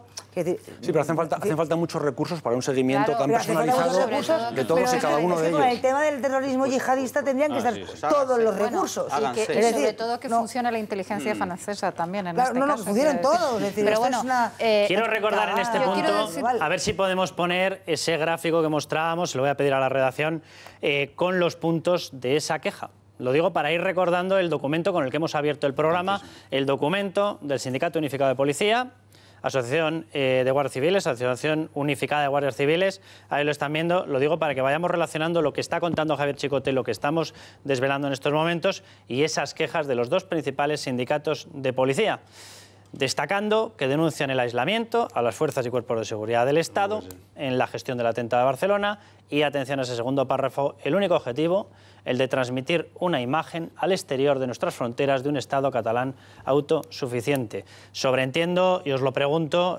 sobre todo a ti, Alfredo, la policía, todo esto que estamos revelando nosotros ahora, nosotros lo estamos descubriendo de rebote. Es decir, vosotros, sobreentiendo que esta información que estamos viendo la teníais y teníais que estar con los ojos como platos, claro.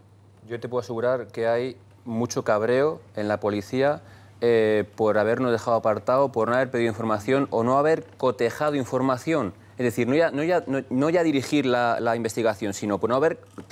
Se han reunido altos mandos policiales con Secretaría de Estado y Ministerio de Interior para contemplar, abordar instrucciones puntuales para que en caso de que pase otra crisis, esperemos que no, en España como Barcelona, quién tiene que dirigir, quién tiene que mandar, cómo hay que hacerlo y de qué manera. Es decir, ya estamos dando un paso más allá para que, si pasa otra vez lo de Barcelona, no vuelva a pasar este descontrol de información. Porque sí, Carlos, yo tengo muy claro, Javier, perdona, tanta información desinformada les ha hecho quedar a ellos como no hace falta que lo digas. Bueno, pues como eso, que yo iba a decir.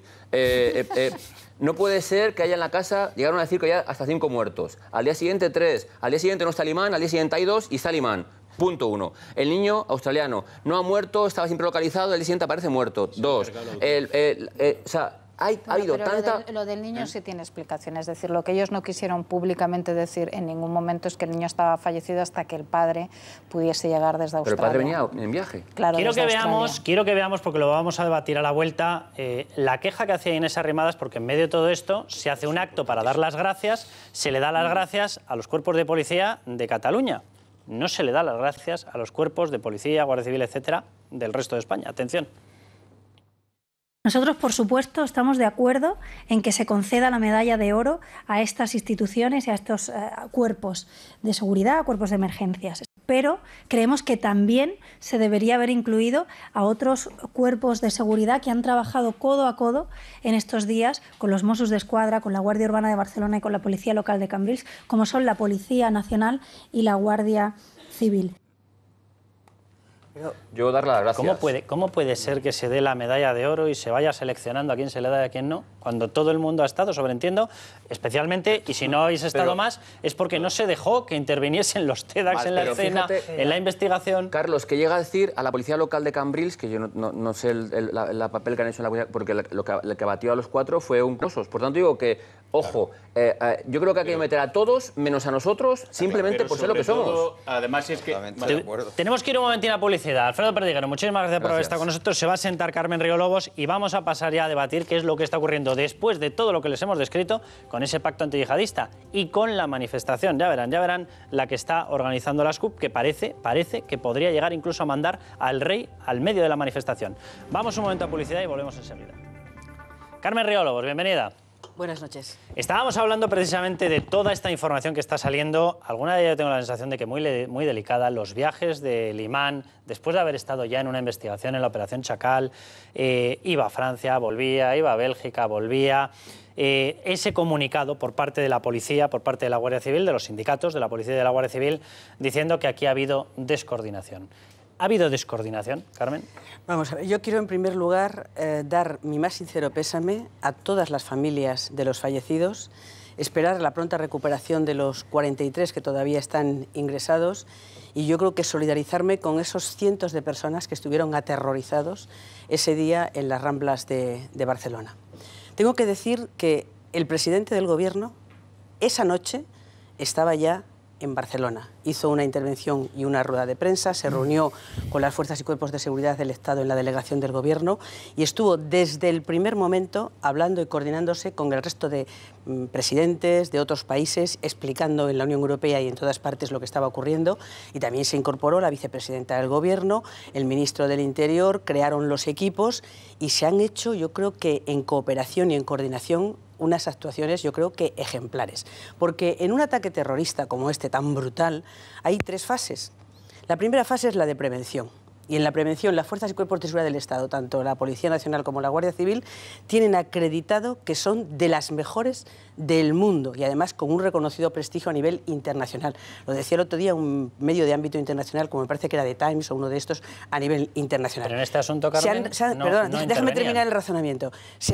Ellos, en la fase de prevención, desde el 2004, las fuerzas y cuerpos de seguridad del Estado han detenido a 720 y tantos yihadistas y han desarticulado a un montón de grupos. Además de esto, tenemos 17 misiones internacionales, de las cuales 4 o 5 de las Fuerzas Armadas están trabajando contra el Daesh. Luego, la labor que ha estado haciendo el Gobierno es importante.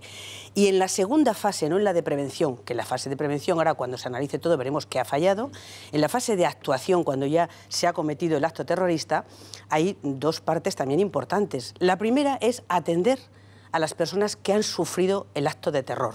Y en eso yo creo que el Gobierno desde el primer momento ha puesto a disposición de la Generalitat todos los recursos que tenía y los que no tenía del Estado en Cataluña, en Barcelona.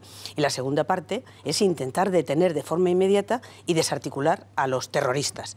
Yo creo que ahí el Gobierno de España ha estado también desde el primer momento colaborando con la Generalitat en todo desde el primer momento. Y también en algo que ha sido muy importante, que explicaba esta mañana la vicepresidenta, que es atender, puesto que muchos de los que han fallecido y de los heridos no son españoles, son de otros países, han estado en contacto con los consulados, con los primeros ministros de otros países para facilitar, por una parte, que vengan los familiares para poder identificar a las víctimas y, por otra parte, atenderlos desde el punto de vista psicológico, en resolver todos los temas de visados, las entradas, las salidas. Creo que hay una unidad, por ejemplo, solo en el Prat para atender psicológicamente a los familiares. Luego, yo creo que el Gobierno de España ha actuado bien y el ejemplo más claro es que no ha habido ni un partido político, sobre todo de los que están en este momento en el pacto antiyihadista, que haya dicho nada, ni un reproche al Gobierno de España. Es verdad que la tercera fase, y voy a terminar ya, la tercera fase de un atentado es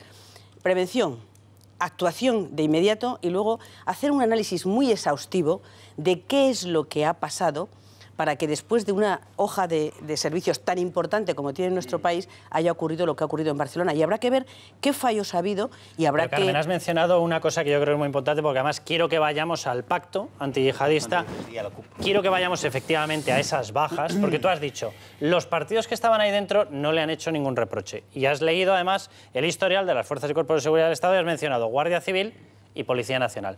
Pero es que la policía en Cataluña, la competente, no es ni la Policía Nacional ni la Guardia Civil, son los Mossos de Escuadra. Y los partidos que en estos momentos tienen que estar respaldando y se han salido de ese pacto antiyihadista, los que tendrían que estar confirmando esas medidas, se ha salido Podemos, que tiene mucha fuerza en Barcelona, tiene mucha fuerza en Cataluña, y se han salido los partidos nacionalistas. Bueno, pero hemos dado una... Bueno, no se han salido, efectivamente. No han entrado porque no llegaron a entrar en el primer pacto, efectivamente. Hemos dado un mensaje de unidad en el siguiente sentido. Vamos a ver, por primera vez, todas las fuerzas políticas, es decir, en este momento creo recordar que el 70% de los votos de este país están en el pacto antiyihadista. Está el Partido Popular, está Ciudadanos y está el Partido Socialista. Pero, Carmen, perdóname que te corte, pero como estamos hablando de Cataluña, resulta que PDeCAT no está, la CUP no está y Esquerra no está. Bien, entonces, ellos han asistido a la reunión y han salido contentos porque el ministro del Interior les ha explicado todas las actuaciones que ha hecho el Gobierno y todo lo que se tiene que hacer para corregir ya en parte lo que se ha fallado.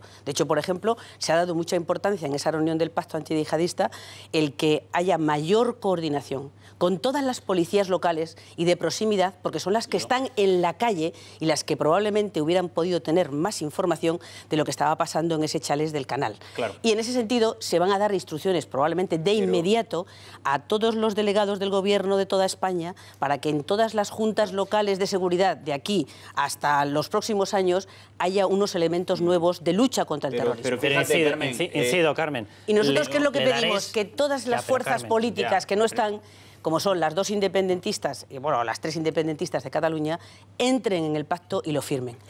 Eso es lo que estamos pidiendo. Os paso simplemente una pregunta, retómala si quieres, Alfonso. ¿Cómo se consigue poner en marcha esas medidas? Porque acabas de comentar, Carmen, dice, se la pasaremos al subdelegado. Pero claro, el responsable de la Policía Autonómica no es el delegado del Gobierno ni los subdelegados. Los delegados del Gobierno están en las juntas locales. Yo creo, Carmen, que una cosa son los deseos y otra la realidad. El pacto antiyihadista es un instrumento magnífico. Eso prácticamente nadie lo discute.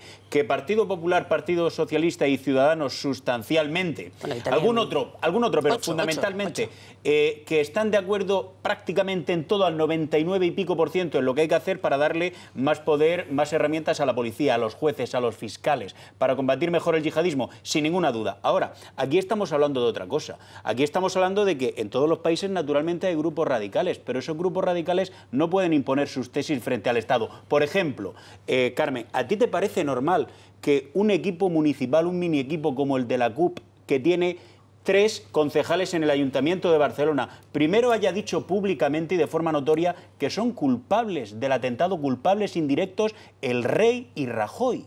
Que el Rey y Rajoy han dicho literalmente que son culpables indirectos de la atrocidad terrorista, pero además están en una actitud de amenaza y chantaje diciéndole a la alcaldesa de Barcelona que si el Rey de España se presenta allí, ellos no van. Vamos a escuchar. Y a esta hora, termino, Carlos, y a esta hora resulta que la jefatura del Estado está todavía sin confirmar si va a estar en primera fila, si le dejan segunda, tercera o cuarta o en ninguna, con 3 concejales de la CUP. Esto no puede ser, Alfonso, en un Estado serio como España. Vamos a ver si te parece esa petición o esa aclaración, o no sé cómo llamarlo, de Mireia Boya por parte de las CUP. Atención.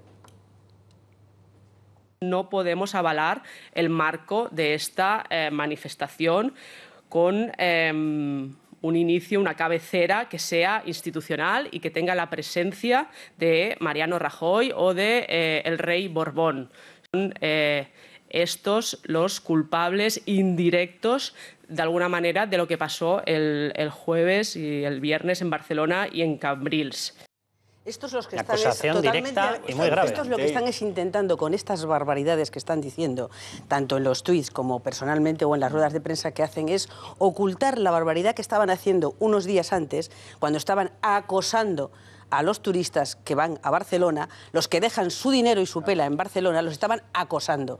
Y ahora están intentando, por elevación, culpar al jefe del Estado español y al presidente del Gobierno. Es delirante lo que hace esta gente, es delirante. La pena es que siendo cuatro como son antisistema, el Gobierno catalán y especialmente el PDK y Esquerra Republicana les hayan dado las alas, y Ada Colau les hayan dado las alas que les han dado, porque son cuatro y caben en un taxi, los que son.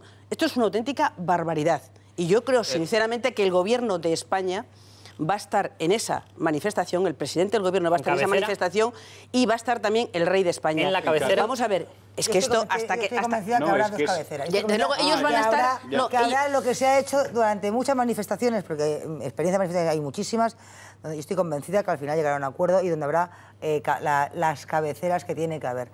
Nadie se cree que vayan a aceptar, y es que si no, no irá, y será un escándalo mundial que el rey Felipe y Mariano Rajoy no van a estar en una cabecera. Pero es muy probable que la propuesta que ha hecho Colau, diciendo primero que vayan las fuerzas sociales y luego los políticos, es probable que eso sea algo que no nos echemos la mano en la cabeza, Alfonso, es que ha sido algo muy habitual. Ha sido algo que se ha hecho de manera habitual, que no sea la primera vez, ni la segunda, ni la tercera. Mirad el resultado de la pregunta que estamos trasladando. Es que yo estoy de acuerdo con que vaya. El 90% va a salir, seguro. Efectivamente, la pregunta es si la gente quiere, nuestros telespectadores, que encabece la manifestación antiterrorista el rey, pero no por ser el rey, no por ser nada, sino por ser el símbolo de todos los españoles y lo que marca el protocolo, jefe de Estado. Claro, pero yo y en estos momentos el sí está rozando el 85%. Vamos a ver, hemos visto la unidad de acción, porque en todos los actos el rey ha estado desde el principio, perdona un segundo, no lo he dicho antes, pero el rey ha estado desde el principio, ha ido también la reina, y si os fijáis, ha presidido casi todas, el minuto de silencio, en todos los actos donde ha estado el rey, ha estado presidiendo el rey y el presidente del Gobierno, y al otro lado el presidente de la Generalitat. Entonces yo creo sinceramente que el rey va a estar, el presidente del Gobierno va a estar, va a haber una amplia representación de los ministros y va a haber una amplia representación de toda la sociedad, no solamente catalana, sino también española. Pero, Carmen, y lo que queremos, y que sería un éxito para toda España, es que esa manifestación fuera una manifestación de unidad, donde no hubiera ninguna fisura, porque nuestro mayor arma contra el terrorismo es la unidad. No podemos dar una imagen ni dejar que la CUP se salga con la suya, pero si Carmen, son cuatro. Por ahí te quería preguntar. Ellos van a ir. Ellos van a ir. Carmen, pero una pregunta muy directa. ¿No acaba imponiendo la CUP precisamente su criterio si consigue que el rey vaya en una segunda cabecera? Bueno, vamos a ver. El rey va a ir en su cabecera presidiendo. Dejad hablar, por favor, que no se entiende nada. No, mi opinión es que el rey va a ir en su cabecera presidiendo. Y luego, lo que yo no sé, porque claro, en este momento, por lo que ha dicho la vicepresidenta del Gobierno, en la organización de esa manifestación estaba el Gobierno de España, está la Generalitat y está el Ayuntamiento de Barcelona, que es donde se va a hacer la manifestación. Me imagino que estarán también los del Ayuntamiento del Cambrils. Pero en este sentido yo creo que el Gobierno de España ha tenido una actuación absolutamente impecable, impecable, y tenemos que dar una imagen de unidad hacia el exterior. A mí lo que me preocupa en este momento es que haya gobiernos extremistas, como por ejemplo el de Castilla-La Mancha, que tenga un vicepresidente y una consejera, gobierno comunista del señor García Page, que no apoyan y que no han firmado el pacto antiyihadista. Eso es lo que a mí me preocupa muchísimo. ¿Se tendrían que romper las alianzas de los partidos que están dentro del pacto antiyihadista? Yo creo sinceramente que el señor García Page lo que tendría que hacer es pedirle a su vicepresidente y a su consejera que defendieran ante Podemos el firmar el pacto antiyihadista. Y no estar de oyentes, sino estar allí. Y si no, cesarlos de inmediato. Porque lo que no se puede es cambiar sillones por algo tan importante como es un partido político que no está en un pacto tan importante como es defender la vida, la seguridad de los ciudadanos, y sobre todo también... el discurso político... Muy rápido, Oliver, porque nos está escuchando ya Jaume. Que después de la reunión antiyihadista ha habido una sensación de unidad. Ahora mismo te contradices. O ha habido sensación de unidad o no la ha habido. Es que García Page han dado el paso de venir del Partido Socialista Obrero Español comunista ¿vale? ya, con un gobierno comunista. Ojalá Carmen, y fueran Carmen, vamos a comunistas. respetar los Pero tonos que nos entienden. sigue siendo del Partido Socialista Español, está en ese pacto donde no ha dicho, es que lo has explicado tú muy bien, si tú lo has explicado perfectamente, donde no han dicho ni una coma, donde se ha habido una foto de unidad y estabas incluso... Además, yo me alegro y además estoy de acuerdo con felicitándote, siendo tú diputada del Partido Popular, felicitándote de esa foto de unidad. Lo que estás diciendo ahora es lo contrario, con lo cual yo creo que Podemos, y yo que he criticado que Podemos no esté en el partido yihadista, lo que sí que es cierto es que escuché a Rafa Mayoral salir de la reunión y dijo, vamos a quitar problemas, hoy lo importante era esto. Es decir, que yo creo que el resultado Mayoral de la lo que reunión dijo es, no hay argumentos para que firmemos, pero yo creo que hay muchos argumentos. Hay 15 muertos, pero claro que, 126 heridos y cientos de personas aterrorizadas. Quiero darle paso a Jaume. Jaume, muy buenas noches. Hola, buenas noches, Carlos. ¿Qué tal, Jaume? Tú formas parte de ese movimiento independentista. La postura de la CUP, Jaume, se ha planteado inicialmente era no vamos a acudir porque va a estar el rey, porque va a estar los miembros del gobierno, van a estar los miembros del gobierno. Posteriormente se pasa a una segunda versión que es que no lo encabecen. ¿Exactamente por qué se adopta este criterio? Bueno, primero quisiera matizar, Carlos, te contesto enseguida, pero me gustaría matizar un aspecto que considero importante. Criminalizar a la CUP es muy sencillo por su aspecto, por su historial de movimiento social en la calle, etcétera. Creo que el razonamiento que se tiene que hacer, si se es objetivo y se intenta ser neutral en todo este tema, es decir, que la CUP se opone sencillamente a que el rey vaya a la manifestación y el señor Rajoy vaya a la manifestación, no por ser representantes de un Estado que nos agrede ni un Estado que no nos queremos, sino porque son corresponsables de la venta de armas de Arabia Saudí, que todos sabemos, y es creo que es popular ya esto, que no es una cosa que me invento, que el rey anterior era una persona que tenía intereses en temas armamentísticos con los países del próximo y Medio Oriente, sobre todo Arabia Saudí, Qatar, etcétera. Se ha cerrado recientemente un contrato en el que un exministro del gobierno del PP, creo que era el ministro de Defensa, fabricante de bombas racimo prohibidas expresamente, también estaba en todo esto. Quiero decir que las cosas no se dicen y no se inventan y no se dejan ir porque sí o porque son antisistemas, sino por un razonamiento muy sencillo. ¿Qué medida, qué grado de corresponsabilidad puede tener a estas personas? Sencillamente, me parece de un cinismo exasperante ir a una manifestación donde ha habido personas asesinadas y al mismo tiempo, con la otra mano, venderles armas a los que sostienen, a los países que sostienen a este tipo de organizaciones criminales que llevan a cabo estos atentados. Jaume, permíteme una pregunta. Todas esas consideraciones, la CUP, cuando fue, por ejemplo, a las manifestaciones en las cuales estaba Otegi, ¿se las tuvo en cuenta Otegi, que está condenado por pertenencia en grado de dirigente en banda terrorista? Pues no te he perdido un poquito. ¿Puedes repetirme la pregunta, por favor? Lo repito. Todas esas consideraciones, la CUP, cuando acompañó a Otegi en distintas manifestaciones y lo ha respaldado, las tuvo en cuenta teniendo en consideración que Otegi está condenado por grado de dirigente, pertenencia a banda terrorista en grado de dirigente. Bueno, el tema de Otegi, el tema de otras personas que hay en el País Vasco, como que recientemente el director de periódico que ha salido ahora, no fue condenado por una pena de terrorismo, sino por intentar normalizar una situación que rompieron PSOE y PP pactando un bloque en el que coartaban la libertad de expresión. Otegi nunca estuvo al frente de ninguna organización terrorista. Fue una persona que lo que quería... Está condenado. En la sentencia aparece así, en el caso Bateragune. Sí, la sentencia me parece que habla de eso, pero no estamos hablando de personas que han ejercido el terrorismo, sino personas que han estado... Sí, claro. Que ha ejercido como aglutinador de una organización terrorista para reavivarla. Eso es lo que... Si uno se cree que los jueces se inventan las cosas... Bien, yo creo que se cree.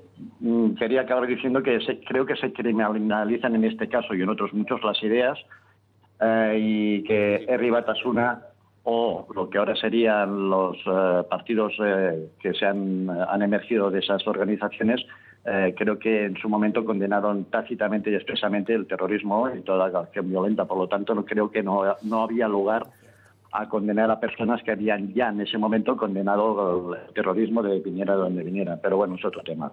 Jaume, muchísimas gracias por habernos atendido y por habernos explicado esa postura. Bueno, pues esta es la postura de una persona que está... ¿En qué mundo y en qué país? Es que quiero aprovechar porque, por favor, Ricardo, tenemos aquí a Carmen, que es extraordinaria analista, todo lo que has comentado. Pero vamos a lo que acabamos de escuchar, Ricardo. Ya, pero es que hay una cosa muy... Sí, pero acabamos de escuchar esto y tiene mucho interés. Contra el rey, contra el presidente del gobierno, contra los ministros del gobierno, que son barbaridades. Vamos a ver, yo, es decir, aquí las acusaciones cuesta quedarse en silencio. Las acusaciones que se están haciendo son muy graves. Es decir, el terrorismo internacional, como toda forma de terrorismo, es un delito. ¿Y cómo se puede acusar de verdad al jefe del Estado en España de ser cooperador de un delito de terrorismo internacional? No solamente que sea mentira, sino que es una insidia, es una calumnia y una injuria muy grave. Por cierto, ha salido el auto del juez Andreu. Es que este atentado no lo ha financiado nadie desde Arabia Saudí. Es que este atentado resulta que lo han financiado unos traficantes de drogas que han comprado, según con justificantes que han aparecido, por cierto, al lado de una hoguera y en una casa de campo medio abandonada, no 400 litros, sino 500 litros de acetona y otra serie de almohadas y de artilugios. Pero ya, una cosa, vale, ya, yo solamente termino con una cosa. En este atentado, además, es que hay víctimas de 35 nacionalidades distintas. Oye, ¿de qué estamos hablando? Yo creo que no hay que no hay que entrar en el juego. Es decir, la simpatía de la CUP por regímenes que financian terrorismo es más que evidente. Es decir, no es una cuestión novedosa. Por tanto, que sean ellos los que nos den clases de moral al resto es tremendo. Hoy salía también Pablo Iglesias de Podemos, cómo no, pidiendo efectivamente, de alguna manera, que se modificasen esos acuerdos con Qatar y con Arabia Saudí. Pablo Iglesias. Vamos a verlo, María. Te devuelvo la palabra. Vamos a escucharle, lo hemos locutado porque son mensajes en redes sociales. Atención. Deben reconocer que los intereses empresariales españoles en Arabia Saudí y Qatar no pueden condicionar nuestra política de Estado y deben asumir que las relaciones de la monarquía española con la monarquía saudí perjudican la imagen internacional de España y ofenden a buena parte de la ciudadanía. Para tergiversar. Es decir, que no es un planteamiento exclusivo de la CUP. Quiero terminar diciendo, este señor que pide que se revisen los acuerdos con Arabia Saudí y con Qatar, sin embargo, está siendo financiado en su medio de comunicación por Irán, que le debe parecer, no sé cómo explicarte. Entonces, es todo una sensación de tomar el pelo a la gente. Esa es la clave. O sea, la cuestión de la izquierda es que ya ha entrado en el máximo disparate. Es decir, que la CUP esté acusando al rey de España y al presidente del gobierno de ser responsables del terrorismo. La CUP, que se ha abrazado a regímenes sanguinarios donde los haya. Y que Pablo Iglesias también nos dé clases de moral explicándonos que lo que tiene que hacer es revisarse esos acuerdos, realmente yo a veces me planteo si estamos en una ensoñación. Pero en cualquier caso, es que esta gente... a lo mejor es posible que haya revisado. Es que este señor hablaba de cabalgar contradicciones. María, el problema es que Pablo Iglesias no tiene capacidad moral para decir nada a nadie, porque en 2 años y medio hemos descubierto cómo el mentiroso patológico que es y el daño que hace, ¿no? Pero dicho esto, y que hay que revisar acuerdos, oiga usted, pues yo sé, pues que el gobierno se ponga, la oposición y tal, y si hay que revisar acuerdos... Pero que empiece por él mismo. Que yo creo que con Arabia Saudí habría que revisar muchas cosas. Y yo lo creo, y estoy convencida de ello, sobre todo lo que tiene que ver con la financiación de la propia Arabia Saudí, de ISIS y demás. Bien, dicho esto, que es así, lo que es que el debate no es este. Es que ese debate es la mejor manera, ¿vale?, de despreciar a los muertos del otro día en Barcelona y a los heridos. Es la mejor manera de decir, no, ahora toca unidad, toca pedir la paz y toca decir no a la guerra, toca decir que ya está bien el terrorismo. Eso es lo que toca. Pero esta gentuza es mejor, es decir, salen a los medios y al final todos los medios los recogemos y salen a los medios siendo 4, como bien explicaba Carmen, porque dicen estas barbaridades y no les pasa nada. Si aquí tú y yo decimos que Carlos Cuesta es connivente o financia, Carlos Cuesta mañana nos pone una querella. Yo pregunto, ¿la Casa Real ha puesto una querella cuando ya la CUP... Hay un fiscal general del Estado incluso que puede actuar de oficio, por cierto. Eso iba, Alfonso, es decir, hay un fiscal general, hay un ministro, hay un gobierno. Claro. Es decir, cuando la gente se la acusa, porque claro, todo esto, yo lo que quiero decir es que Kichi defendió que se hicieran los... ¿Cómo se llama, María? Los barcos, las fragatas en Cádiz. Porque es decir, es Kichi connivente con el... ¿Se nos ocurrirá decir semejante en fin, no se nos ocurría decir esto, porque a la gente de bien estas cosas no se le ocurre decir. Por lo tanto, es decir, querer tapar constantemente la gentuza que son con este tipo de declaraciones que al final son los que copan las Pero horas y horas y horas de televisión. Es que hay un dato objetivo que es incuestionable. Bueno, está absolutamente contrastado y es de dominio público que el señor Iglesias ha recibido dinero del régimen de Irán. Desde el año 1979 no hay en el mundo ni un solo régimen que haya financiado a más organizaciones terroristas ni mayor número de atentados terroristas que el régimen de Irán. Está en todas las bases, en todas las bases de datos internacionales, empezando por las Naciones Unidas. Pero ¿de qué estamos hablando, por el amor de Dios? Una cosa, de la mano de Qatar en este momento, que es una de las cuestiones por las que se ha abierto esa crisis diplomática entre Arabia Saudí, y Qatar, o sea, es decir, de la mano. Y este señor que está siendo financiado por Irán, es decir, y que él, cuando le preguntan, claro, no se le cae la cara de vergüenza al suelo, dice que es que hay que cabalgar contradicciones, es la explicación que hace, pues entonces nos da clases al resto de cómo tenemos que manejar las relaciones de calumnia que algo queda, es que es calumnia que algo queda.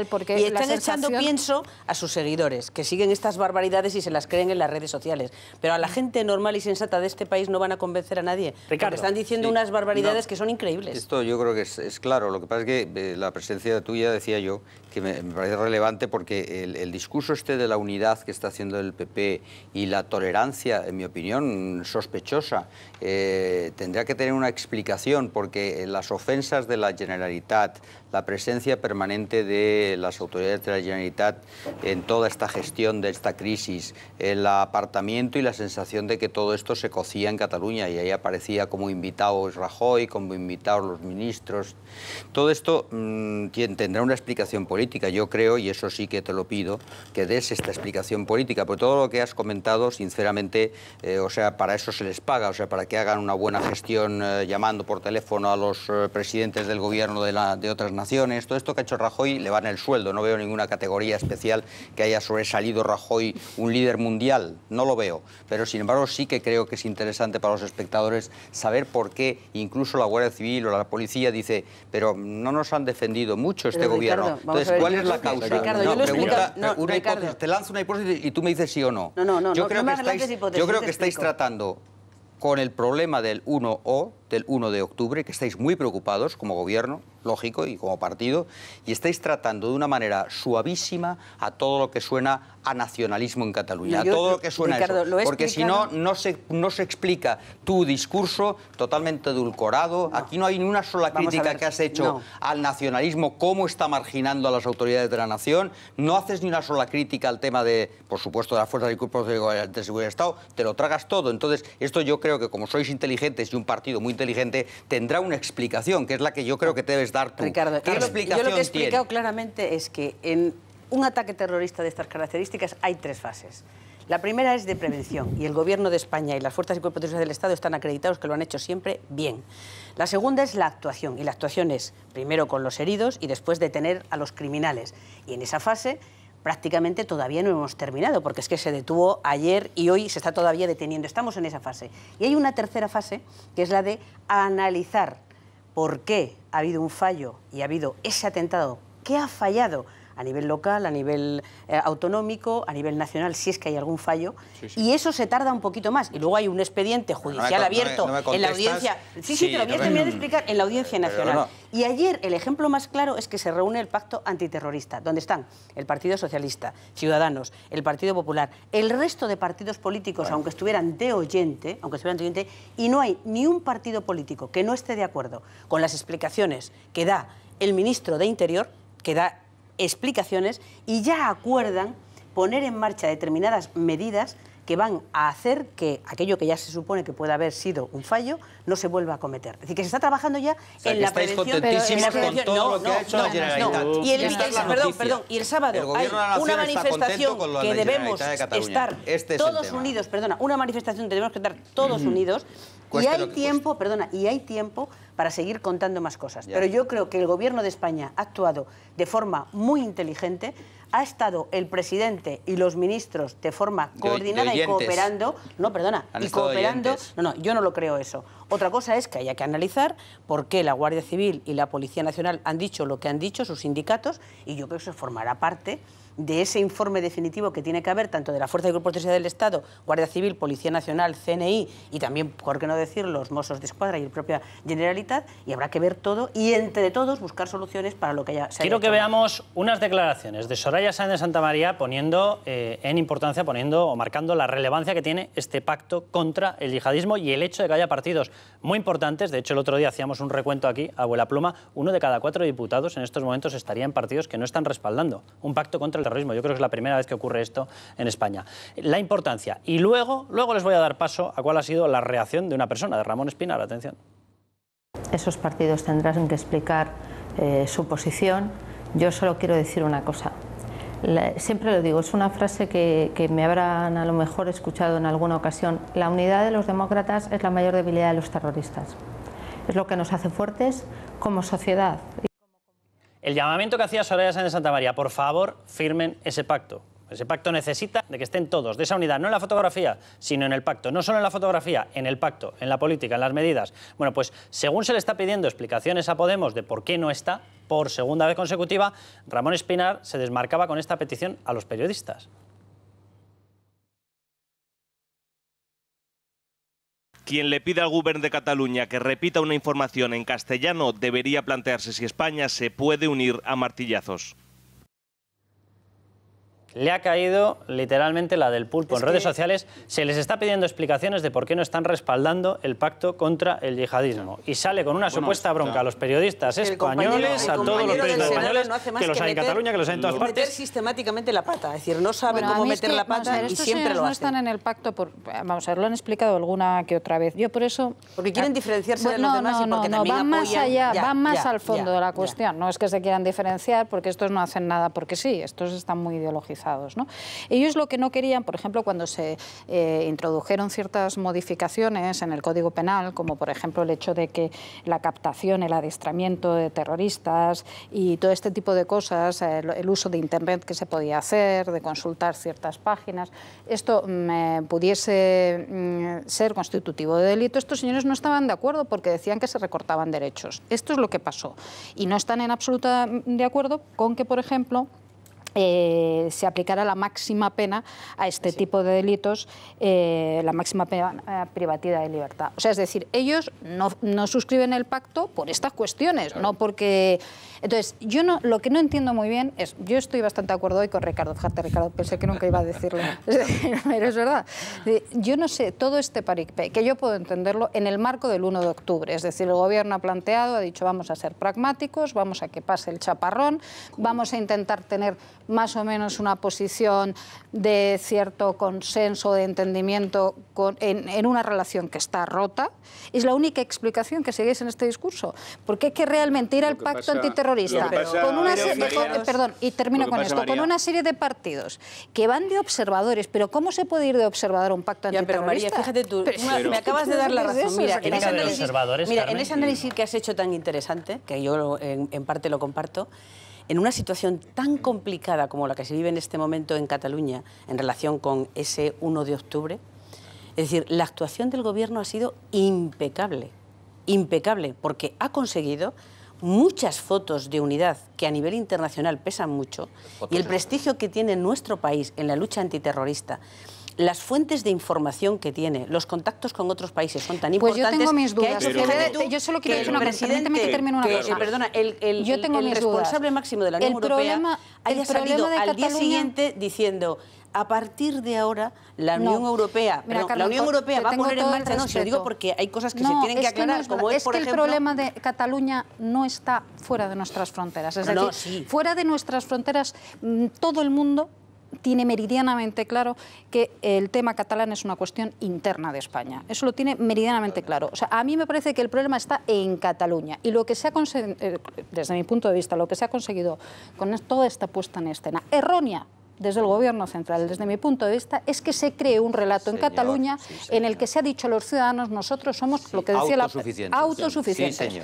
Y a mí eso, pues sinceramente, ¿os parece un éxito? Yo creo sinceramente que no. Yo lo que creo es que lo que se ha quedado claro es que el presidente de todos los españoles es Mariano Rajoy, el jefe de Estado de todos los españoles es el rey y el gobierno de España está presente en Cataluña en función de las competencias, que no están transferidas y las ejerce. Y las ha estado ejerciendo y tal. Y ahora, en el liderazgo del pacto antiyihadista, lo que está trabajando es para que el resto de fuerzas políticas, y se dijo ayer, probablemente el PNV se sume, el PDK probablemente se sume, porque ayer le he oído yo decir al responsable que estuvo en la reunión que, bueno, que antes no estaban porque no estaban de acuerdo con el ministro de Interior, etcétera, etcétera, pero que estaban barajando la posibilidad de entrar. De lo que se trata es de que aquellos partidos políticos que pueden presionar porque están en coaliciones o tienen en su gobierno, como es el Partido Socialista, por ejemplo, en el caso de Castilla-La Mancha, que tiene a Podemos en el gobierno, a un vicepresidente del gobierno,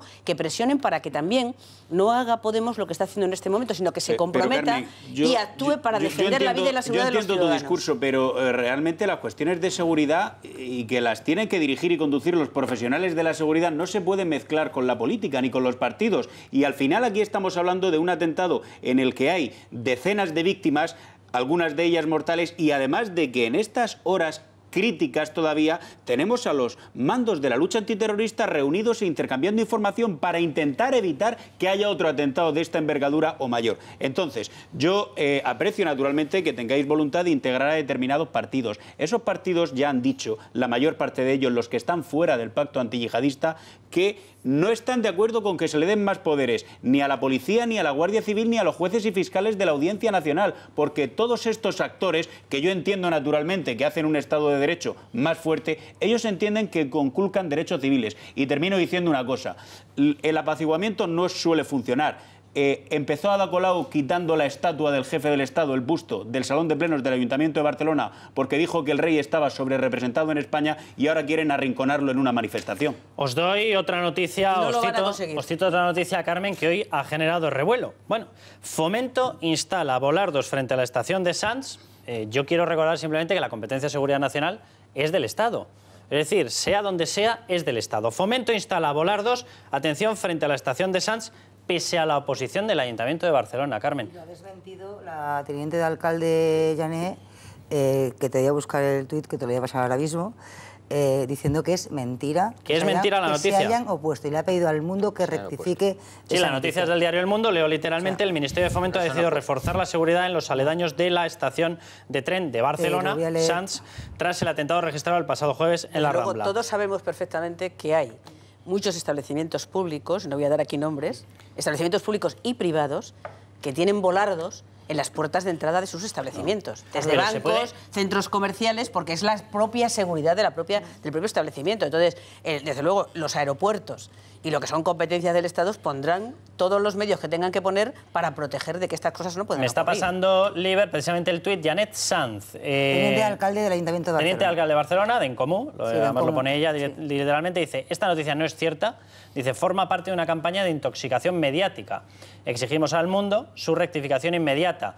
No sé si les habrá pedido la rectificación a través del otro medio, de la exigencia de rectificación por burofax o por lo que sea. De momento, desde luego, el diario El Mundo mantiene la noticia. Lo que no llego a saber es si, uno, para tomar esta decisión hay que esperar a que ocurra esto. Dos, si se puede montar polémica por el hecho de que alguien decida que pone volardos cuando en todo el resto de sitios se están poniendo volardos. Desde luego, nadie ha entendido ni entenderá. Yo creo que en nuestro país, que en Cataluña, Carmen, la alcaldesa se haya opuesto y se oponga a montar volardos. Nadie lo ha entendido ni lo va a entender, porque todo lo que sean medidas de protección física es un impedimento para que pueda entrar. Lo que ella sigue manteniendo es, nunca se ha negado, es decir, que el Ayuntamiento de Barcelona nunca se ha negado a instalar volardos en la estación de Sants por parte de Adif, que es quien tiene la responsabilidad. Lo hace en su territorio, claro. No, pero dice que nunca se ha negado. No, yo leo lo que dice. Léenoslo, Liber. Sí, dice, el Ayuntamiento de Barcelona nunca se ha negado a instalar volardos en la estación de Sants por parte de Adif, que es quien tiene la responsabilidad. ¿Vale? Es decir, quiero decir que siguen insistiendo en la noticia del Mundo. Vamos a publicidad, volvemos, si tenemos más datos se los mostramos. En nada, volvemos ya. Cintia de Novile, vamos con esa noticia que publicaba el diario La Razón. Danos todo el resto, pero la verdad que esa noticia, este señor habría dado un curso para fabricar explosivos y además en Barcelona. Cuéntanoslo, Cintia. Así es, vamos a ver, empezamos el repaso a la prensa con el diario La Razón. El imán dio un curso de explosivos en Francia para una masacre en Barcelona. Dice que Abdellahi era el enlace del Estado Islámico y encargado de preparar explosivos, guardaba bombonas y 500 litros de acetona. Carlos. Sí, atención, porque nosotros dábamos el inventario hace un momento de 400 litros de acetona, 500. Sube la cifra. 500 litros de acetona estaban dentro de esa casa, ¿verdad? En el Alcanar. El auto del juez Andreu dice, hasta el momento se tiene conocimiento de 500 litros, además están los comprobantes, se los dejaron en una masía, abandonados. Hay comprobantes de compras de la acetona los días 1 y 2 de agosto. En Tortosa, ¿verdad? Correcto. Y luego está el 16 de agosto, a las 8:25, compran en San Carlos de la Rápita 15 fundas de almohada híbridas, probablemente, dice el juez Andreu, para contener los artefactos explosivos. 15 fundas de almohada híbridas. Y bueno, luego hay otros efectos menores de los que se habla. Y también la compra el día 17 de agosto, día de los atentados, a las 21:26, se compran 4 cuchillos y un hacha en un comercio de Cambrils. Bueno, Cintia. Vale, continuamos el repaso a la prensa con el diario El País. Lleva en portada: la policía de Bélgica comunicó sus sospechas sobre el imán de Ripoll. ¿Cuál fue la respuesta de nuestro país? La contestación española en 2016 fue que no tenía antecedentes terroristas. Esati levantaba sospechas, pero dice el alcalde que bueno, fue la negativa desde Cataluña. Claro, habría que ver, a ver si mañana podemos ver esa información en más profundidad, si directamente le comunicó no solamente los viajes, sino también el hecho de que había intentado conseguir trabajo allí y había vuelto precisamente por negarse a entregar ese certificado de penales. Vamos con más información, Cintia. Continuamos, primera portada de ABC. Ahí estamos viendo a los 4 detenidos que hoy han prestado declaración en la Audiencia Nacional. Los terroristas preparaban un atentado de gran envergadura. Vamos con estos datos: de 500 litros de acetona, bombonas, clavos. En Alcanar compraron cuchillos y un hacha horas antes del atropello en Cambrils. Datos que confirman precisamente la declaración suya. Lo han dejado muy claro. La Sagrada Familia, principal objetivo, y a partir de ahí otros objetivos turísticos. ¿Tienes más, Cintia? Sí, vamos a terminar el repaso a la prensa con el diario El Mundo. El juez liberó al imán porque no era una amenaza para el orden. ¿Qué os parece? Pues esta es la decisión que tomó el juez precisamente para liberar al imán cuando tenía una orden de expulsión. No era una amenaza para el orden. Alfonso. Bueno, yo creo que hay un historial, hay un expediente que está sobradamente analizado, estudiado, investigado y, como se ha dicho en la primera parte del programa, a pesar de que se conocía a la perfección que esta persona a la perfección tenía un carácter radical, lo que no se lograron fueron poner las pruebas delante de un tribunal, lógicamente, para que se le imputase y condenase por algún tipo de delito. Ahora bien, más allá de la acción de los jueces, hay unos aparatos del Estado y una inteligencia que está precisamente para actuar en esas zonas de sombra que quedan detrás de la actuación de los jueces. Yo estaba escuchando a Cintia y me seguían rebotando las palabras del ministro Zoido. Es decir, aquello de todos perfecto, qué bien, qué tal hemos hecho. Es decir, yo sinceramente, no pasa nada. Yo creo que por mucho que sea ministro, gobierno de España, que se hagan bien en cuestiones de terrorismo, decir, bueno, pues hemos metido la pata en algunos casos, porque esto, esto es evidente, todo este relato, esto es de una desfachatez. No culpes al ministro de Interior. No, culpo al ministro de Interior. No es que no lo culpe. Es que creo perdón. Carmen, déjame acabar. Es que creo que el ministro del Interior... Vamos a ver, es culpa del ministro del Interior lo que ha ocurrido en Canals. Creo, no, yo no le he culpado de eso. Yo le estoy culpando de estamos hablando de si no se le ha hecho un seguimiento de este imán. A ver, que no se entiende. Concluye el Iber y Carmen. Un currículum desde hace muchos años como para que se le hubiera, por lo menos, como decía antes, monitorizado y saber qué hacía. Y culpo al Interior, a este ministro del Interior. Yo sigo insistiendo en que iremos conociendo más detalles, que esperemos a tener los informes definitivos para saber quién y quiénes han tenido responsabilidades en los temas. Pero yo sigo insistiendo en que el ministro de Interior no es responsable de eso. Vamos a ver, no lo es. ¿Quién lo es? Lo veremos cuando sepamos exactamente qué es lo que se ha hecho mal. Bueno, esto es un debate que ha surgido en todos los países que han padecido un atentado terrorista. Siempre surge, ¿no? Si ha habido errores, porque no se monitorizó. Y es cierto, y eso es cierto. Porque no se monitorizó tal. también es muy fácil verlo a toro pasado, es decir, hay una comunidad musulmana muy amplia, algunos focos como es Cataluña, también pasa en Andalucía, en Madrid, en Ceuta, Melilla están muy radicalizados y es verdad que se ha puesto o se está haciendo mucho hincapié en el seguimiento a través de las redes sociales porque es naturalmente donde ellos se mueven masivamente, pero aquí estamos hablando de una célula que ha operado de forma bien distinta, es decir, una célula muy cerrada, sin prácticamente conexiones en Internet, con una vida aparentemente occidental sin ningún tipo de connotaciones radicales, es decir, que vamos a ver cómo acaba eso. No es tan fácil detectar este tipo de sujetos, porque además, nos decía la razón y es verdad, es el enlace del Estado Islámico aquí. Precisamente a mí me decían uno de los responsables de la inteligencia española en materia antiterrorista que el Estado Islámico tardó apenas 2 horas en reivindicar precisamente este atentado. Lo que evidenciaba que desde el Estado Islámico, desde Daesh, se conocía que se iba a producir este atentado. El problema con el imán, no digo con el resto, es que sí se le había detectado, pero no se le había seguido. Bueno, le tendría que haber seguido. Quiero darle la palabra a Cintia porque quiero que veamos, estabais hablando de la imagen internacional. Bueno, la verdad que algunos medios, la información que han sacado es, yo creo que es mejor verlo, y cada cual que lo valore. Simplemente voy a recordar de esto que estabais hablando, la explicación que daba ese comunicado con el que comenzábamos el programa de los 2 principales sindicatos, que hablaba de que habían sido marginadas las fuerzas y cuerpos de seguridad del Estado, se refiere a la Policía Nacional y a la Guardia Civil, que habían sido marginadas de forma dolosa en la investigación.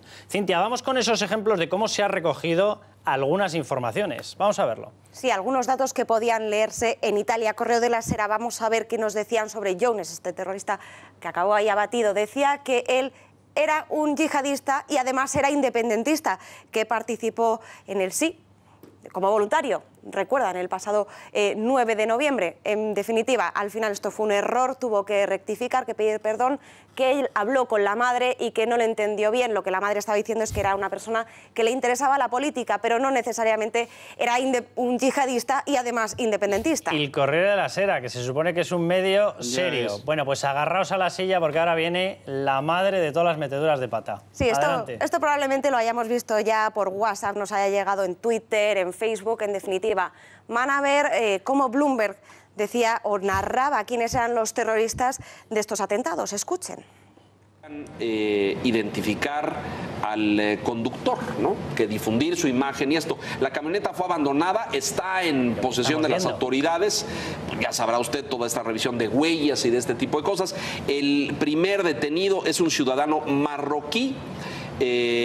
Probablemente de Melilla, de este enclave, de este territorio español en Marruecos, y el otro es un catalán, por su nombre, Carles Puigdemont, seguramente es un ciudadano catalán, no sé si de Barcelona o de Tarragona.